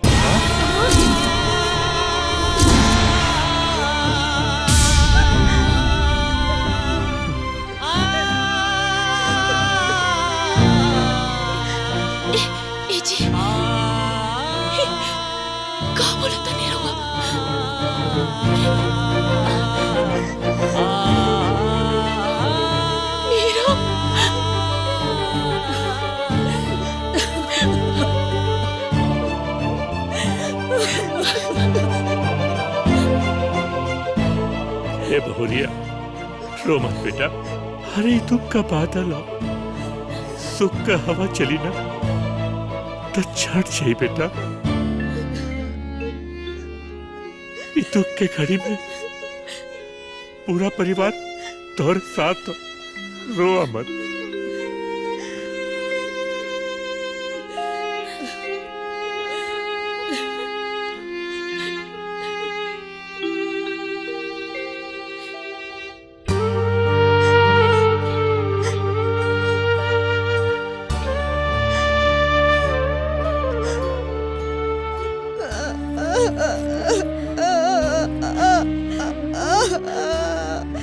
ना बिटिया, चुप हो जा, चुप हो जा बेटा, मत रोआ, शांत हो जा, शांत हो जा बेटा।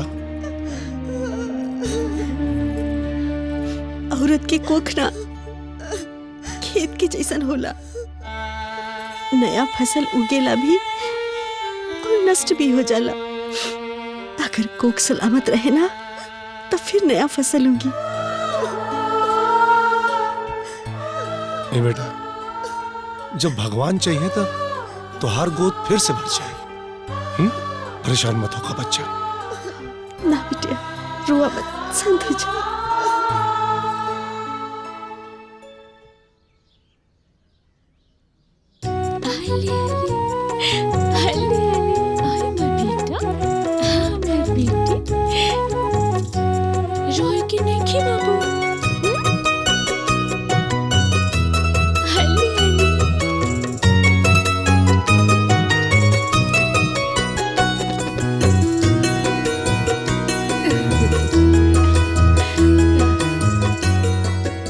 सिठोरा रोज याद से दूगो खा लियल करी, उससे कमर के पीड़ा एकदम चल जाला। इला भौजी, जल्दी से दाल के पानी पीला। दाल के पानी पीला से छाती में दूध बढ़ेला, बच्चा एकदम तंदुरुस्त होई। जी हाँ भाभी, तबले तो दाल के पानी पिया, तब बच्चा के हम खिलावत नहीं। पकड़ ले।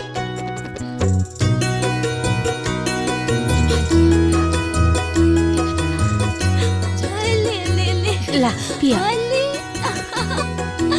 पिया।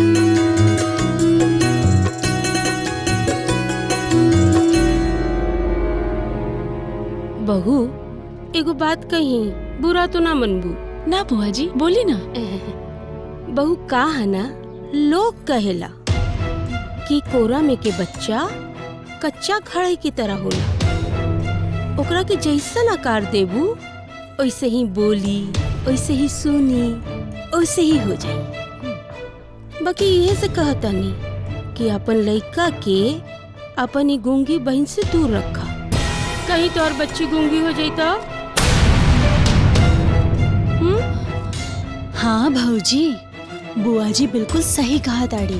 अरे बचपन में जैसे बच्चा के बोलल डोलल सिखावल जाई वैसे ही तो बोली डोली सन्नू। जैसे माई बोला, पापा बोला, दादा बोला, दादी बोला। अब ई गूंगी ता आऊं ई करी। लड़का इसे सीखी तो सोची का होई भौजी।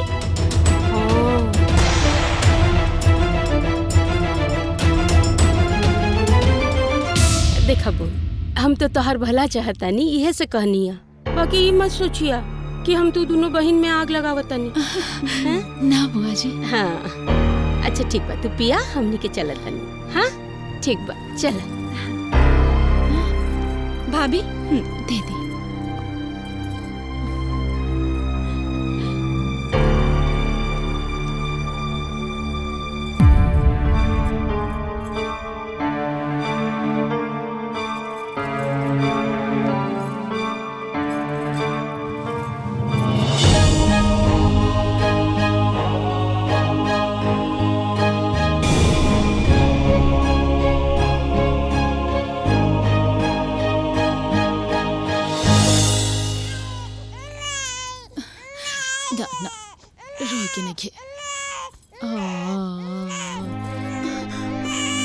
चुप हो जा।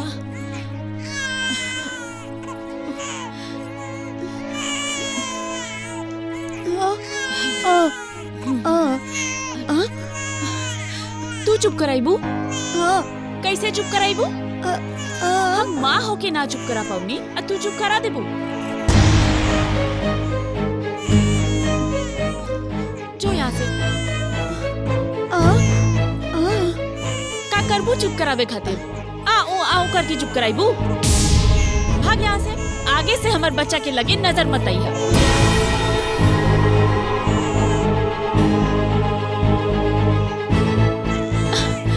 ना ना ना बेटा ना, चुप हो जा। गईली ना ते जो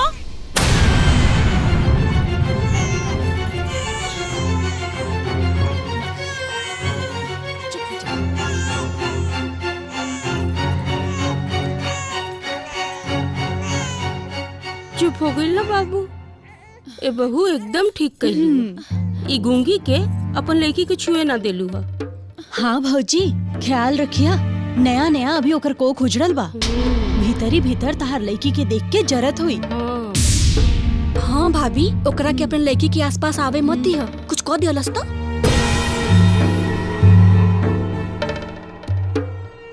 अरे एकर कहे के मतलब ही ना है। ऊ कहा कि ऊ तोहर सगी बहन तो ना हो। ऊपर से आजकल सगे रिश्तेदार के भी भरोसा नहीं। ऊ बिया त पराई ना। अरे हम तो जो कहे आयल रहनी तो भुलाइए गई नहीं। भौजी कहली ना सवेरे दिया बाबा के इजा कढ़ाई चढ़ावे के जाए के बा। ठीक है, तू टाइम से नहा धो के तैयार हो जाइया।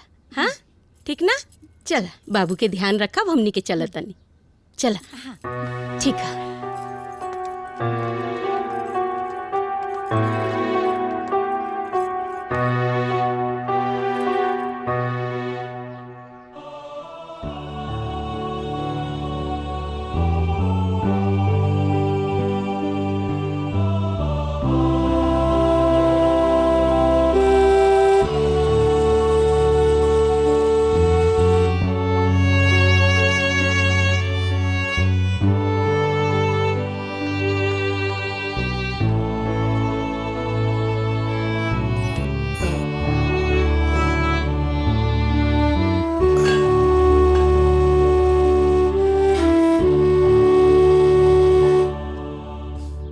मीरा,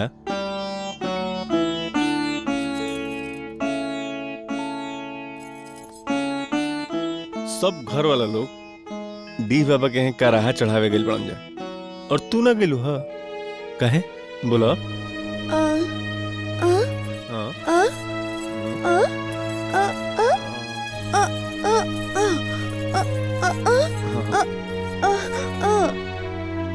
अच्छा अच्छा अच्छा, तू ही कहत रू कि माई बुआ अब बहनिया सब कहला था तारा के चले खातिर, लेकिन तू ना गेलू ऐसे कि तार तबीयत ठीक ना रहा।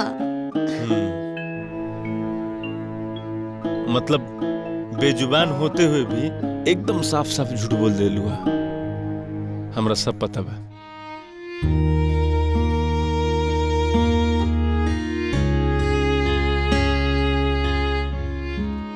हमरा घर वाला लोगन के ढकोसला और अंधविश्वास के भूत उतरते नहीं खे। पता ना का हो गइल बा। बड़ा अजीब परिवार हो गइल बा। खैर छोड़ो, तू एगो काम कर, तू जाके 2 कप खूब बढ़िया चाय बनाओ। हैं? हमरा और तहरा खाती हमनी के दोनों जना बैठ के संगे चाय पियल जी। जा जा।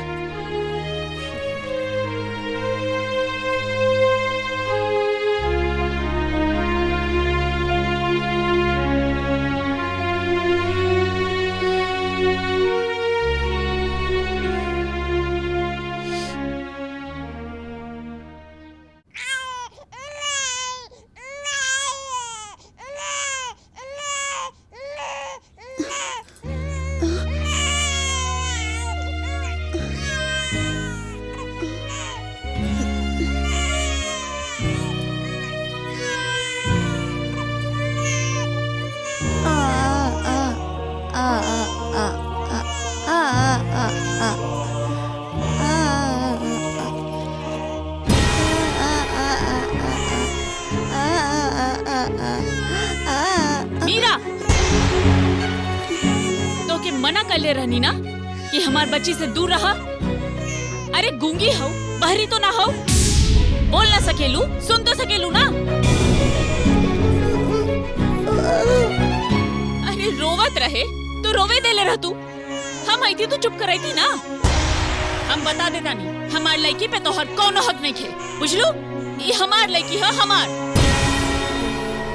दोबारा ही गलती कैलू ना तो घर से बाहर निकाल दे तो के।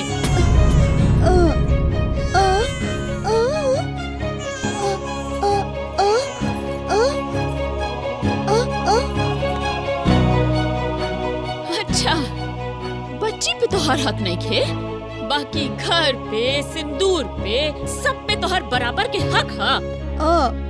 अरे बेशरम, हमसे जबान लड़ा बतारू। हक और हिस्सा की बात कर तारू। ई हक और हिस्सा भी हमार दिहन है।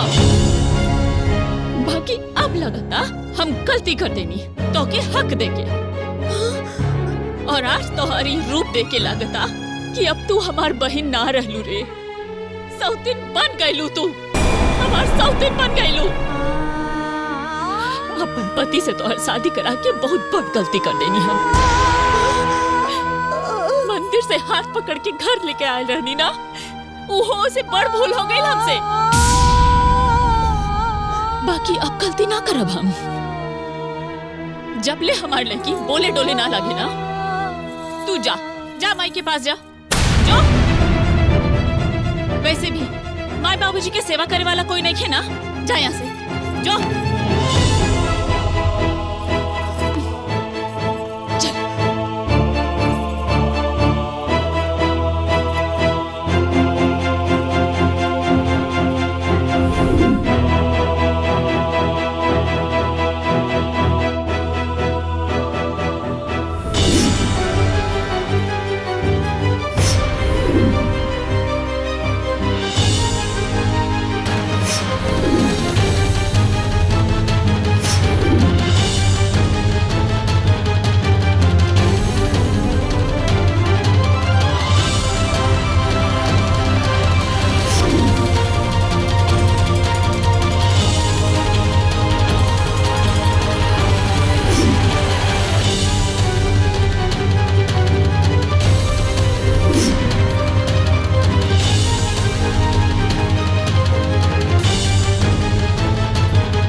दोनों बहन के झगड़ा में तू काहे लतीत बने जाता रू?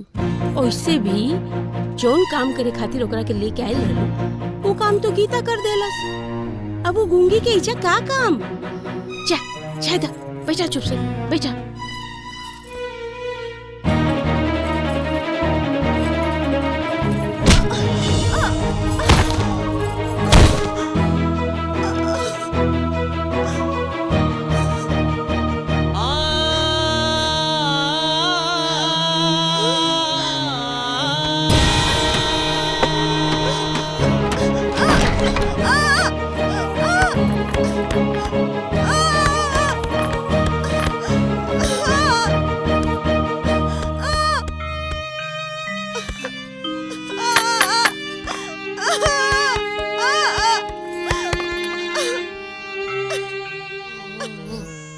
चुप हो जा। ए मनोरमा तनी पानी ले तो बहनी। ए बाबूजी खेत जोता गिल ह, अब पानियो चलवा दिल बनी। ए कहे तो हम लोग एकदम शांत बैठल पड़ जा भाई। का फिर से कोनो घर में कानून हो गिल का? ए पानी मंगनी है ना पगली, चल ले आओ तनी। पागल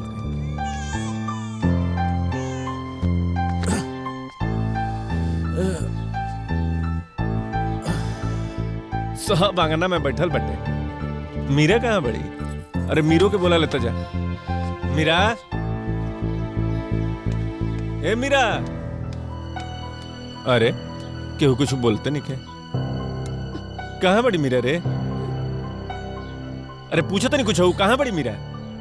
बताओ तनी भैया, आज ना बड़के भोज और छोटके भोज में खूब लड़ाई भइल ह। दोनों लोग भाभी ना बड़ान करा के बुरा भला बोल ली हा और उनकर हाथ पकड़ के घर में से आंगना से बाहर लेके गईली हा और धक्का मार के बाहर निकाल देली हा। कहलिया कि तू घर में कब मत आई है। केवाड़ी बंद कर दिले रहले छोटकी भाभी, बहुत रोत रही लेकिन एक भी बात ना सुन ली उनकर। अरे ई का कहती है? कुछ बकबकाती है? ई सही बात बा? ठीक कहता नहीं मनोरमा, मीरा के निकाल देनी हम घर से। वो हमार बच्ची पे कुछ ज्यादा ही हक जतावत रह लिया। हक हक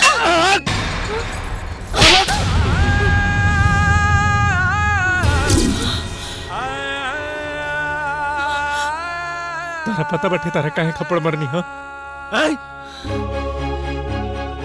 तुम मीरा के बड़ बहन हो ना, ये बहन होकर के फर्ज निभाओ तरू। तारा पता बैठे काहे खातिर थप्पड़ मरनी हो? इ तारा आंख पर जौन झूठ मूठ के ममता के पट्टी बांधल बैठे ओकरा के उतारे खातिर तारा के थप्पड़ मरनी हो। तारा के थप्पड़ एक खातिर मरनी हो कि एगो बच्ची के ओकरा माई से तू दूर कर दिहलू। मोह से अलग इक्का कहता नहीं रहुआ। एकदम सही कहता नहीं। हक हक हक हक की बात करते रहूं। अरे हम मानता नहीं कि ये घर पर मीरा के आधा हक बा, हमारा पे आधा हक बा।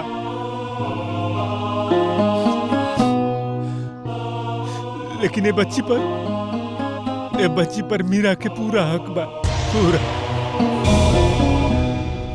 इनकर माई असली मीरा है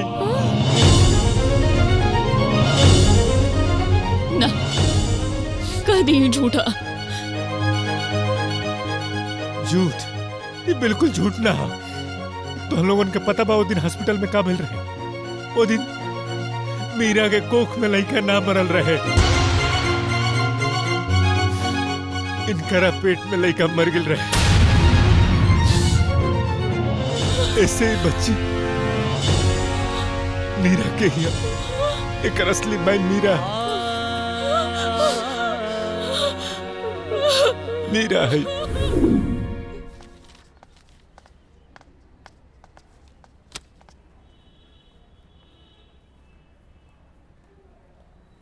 नमस्ते। नमस्ते। I am sorry mister Vinod, Geeta का बच्चा उसके पेट में ही मर गया था।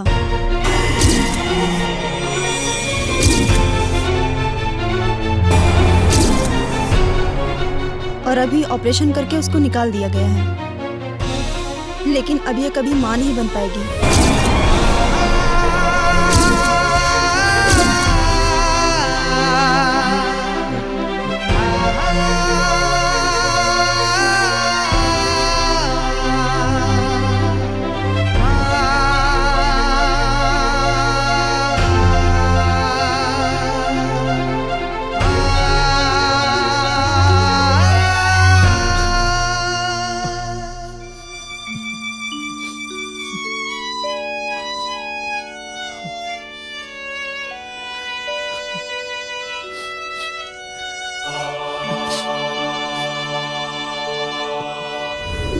कि बच्चा भले तो हर कोख से आई, बाकी माई हम बनावे।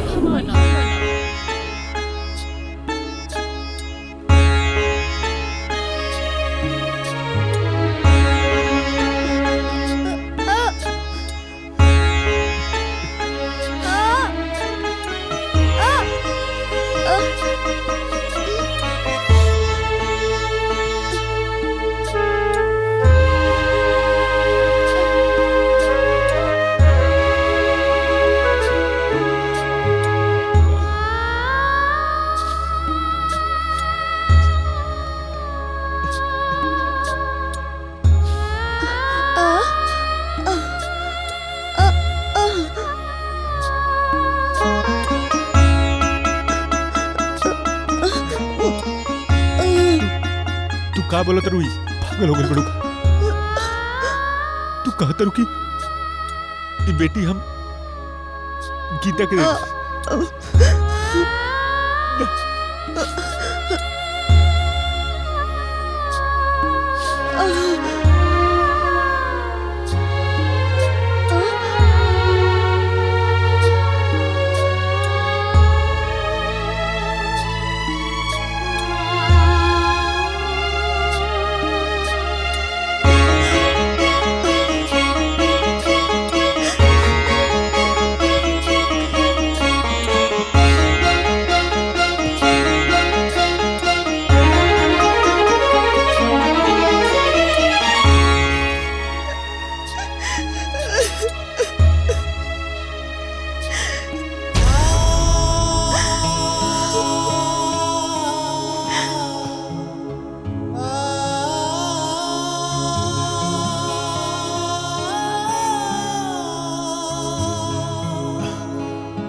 केहू अपना घर के माटी ना देला, लेकिन मीरा अपन पूरा ममता दे दिली तारा के।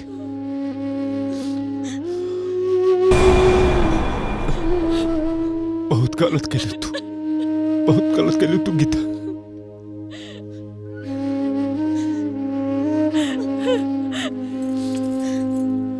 गलती ना जी, गुनाह हो गई बा हमसे।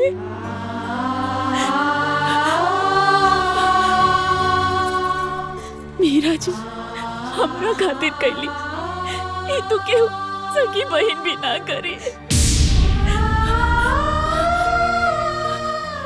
हे जी हमके मीरा के पास ले चली, हमके हमार बहन के पास ले चली।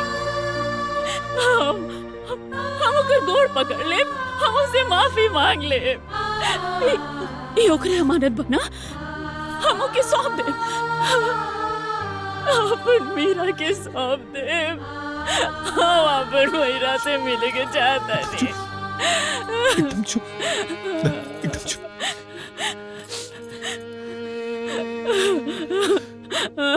गलती हर इंसान से होला, और वो गलती के सुधारन इंसान के हाथ में होला। गलती जो सुधारेला वो दिल के साफ होला, और वो कैसन रिश्ता के टूटे ना देला और ना ही वो छोड़ेला। हम तरह के लेके चलब मीरा के, बिल्कुल चुप रहो, बिल्कुल चुप, बिल्कुल चुप। ए मीरा कमाई बाजारे जा रहल बानी, कुछ ले आवा के बा? नहीं कुछ होना चाहिए। नारियल तेल का तरह लू है ना? नहीं बा। अच्छा ठीक है। अरे खुश रहा बेटा। ए बेटा मिल्लू न जुल्लू सीधे का भाई? मीरा से मिलाइल रहनी। लेकिन मीरा तो घर में नहीं खे। घरे नहीं खे काहे बतावा ता का बात बा? का भाई बोला? हमसे बहुत बड़ गलती हो गई बाबूजी। गलती हो गई? एक बच्चा हमार नाम मीरा के रहल।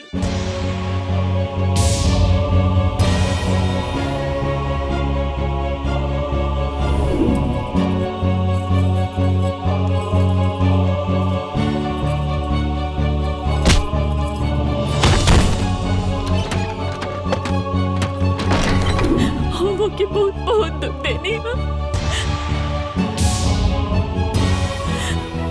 हमके मीरा से मिले के बाद हमके उसे माफी मांगे के बाद कहाँ बड़ी मीरा?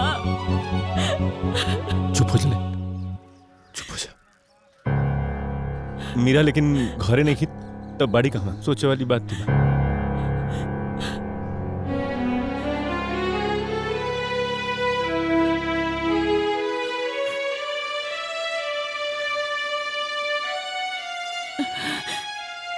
हमके पता बा कहाँ हुई मीरा। आई चलो चला।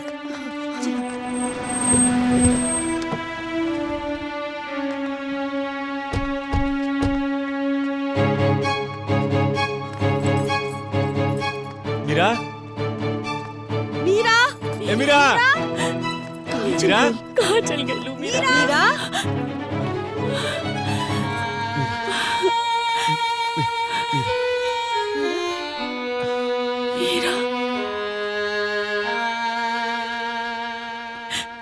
जौन ताना तो के हमके देवे के रहे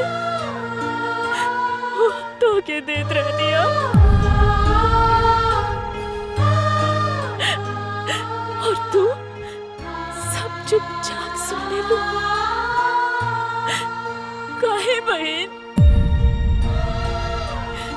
बचपन में ई मंदिर से हम तो के घरे लेकर गए रहनिया। वो एहसान रहे रे पगली। तो हमार छोटकी बहन रहलू रे।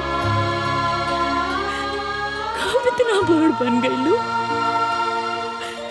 एहसान उतारे खातिर अपन ममता दे देलू तू हमके। एहसान लौटावे के बातों के तो लौटा ना। हमार ताना लौटा हमके, हमार गाली लौटा हमके। उठ दे हमके ताना।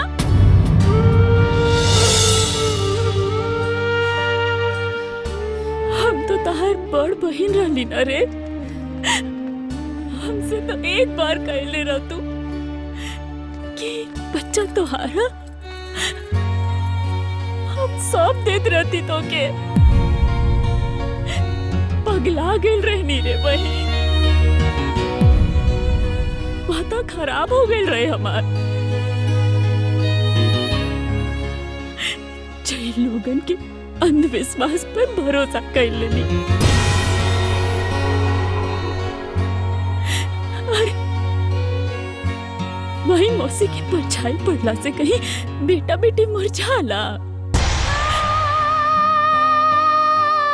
वो तो और फलेला फूलेला ना। पाप कर देनी हम। एगो माई के ओकर बच्चा से दूर कर देनी। हे मेरा देखना, एकर आँख नाक कान सब तोरे नियन रे।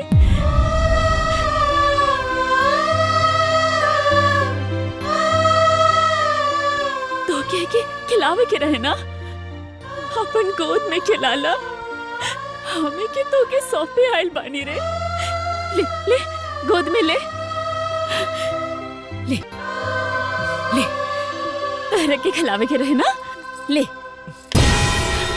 काहे रोहिलू अब हमसे दूर दे दिया, अरे दूर दे दिया।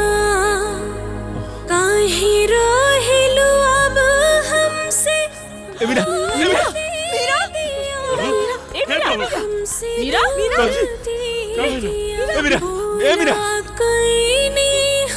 मीरा ले मीरा कहाँ रहल ना मीरा तोरा के खिलावे के रहे ना बच्चा के ले मीरा मीरा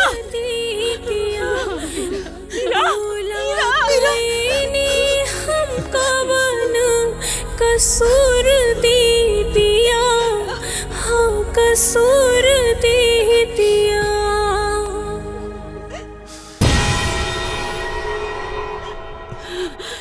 का करता नहीं जी ए जी इक्का करता नहीं रवा मीरा मीरा मीरा मीरा हे मीरा अरे हम तो सौ बैल रहती रे ले बच्चा बच्चा ले अपन हे मीरा मीरा हे मीरा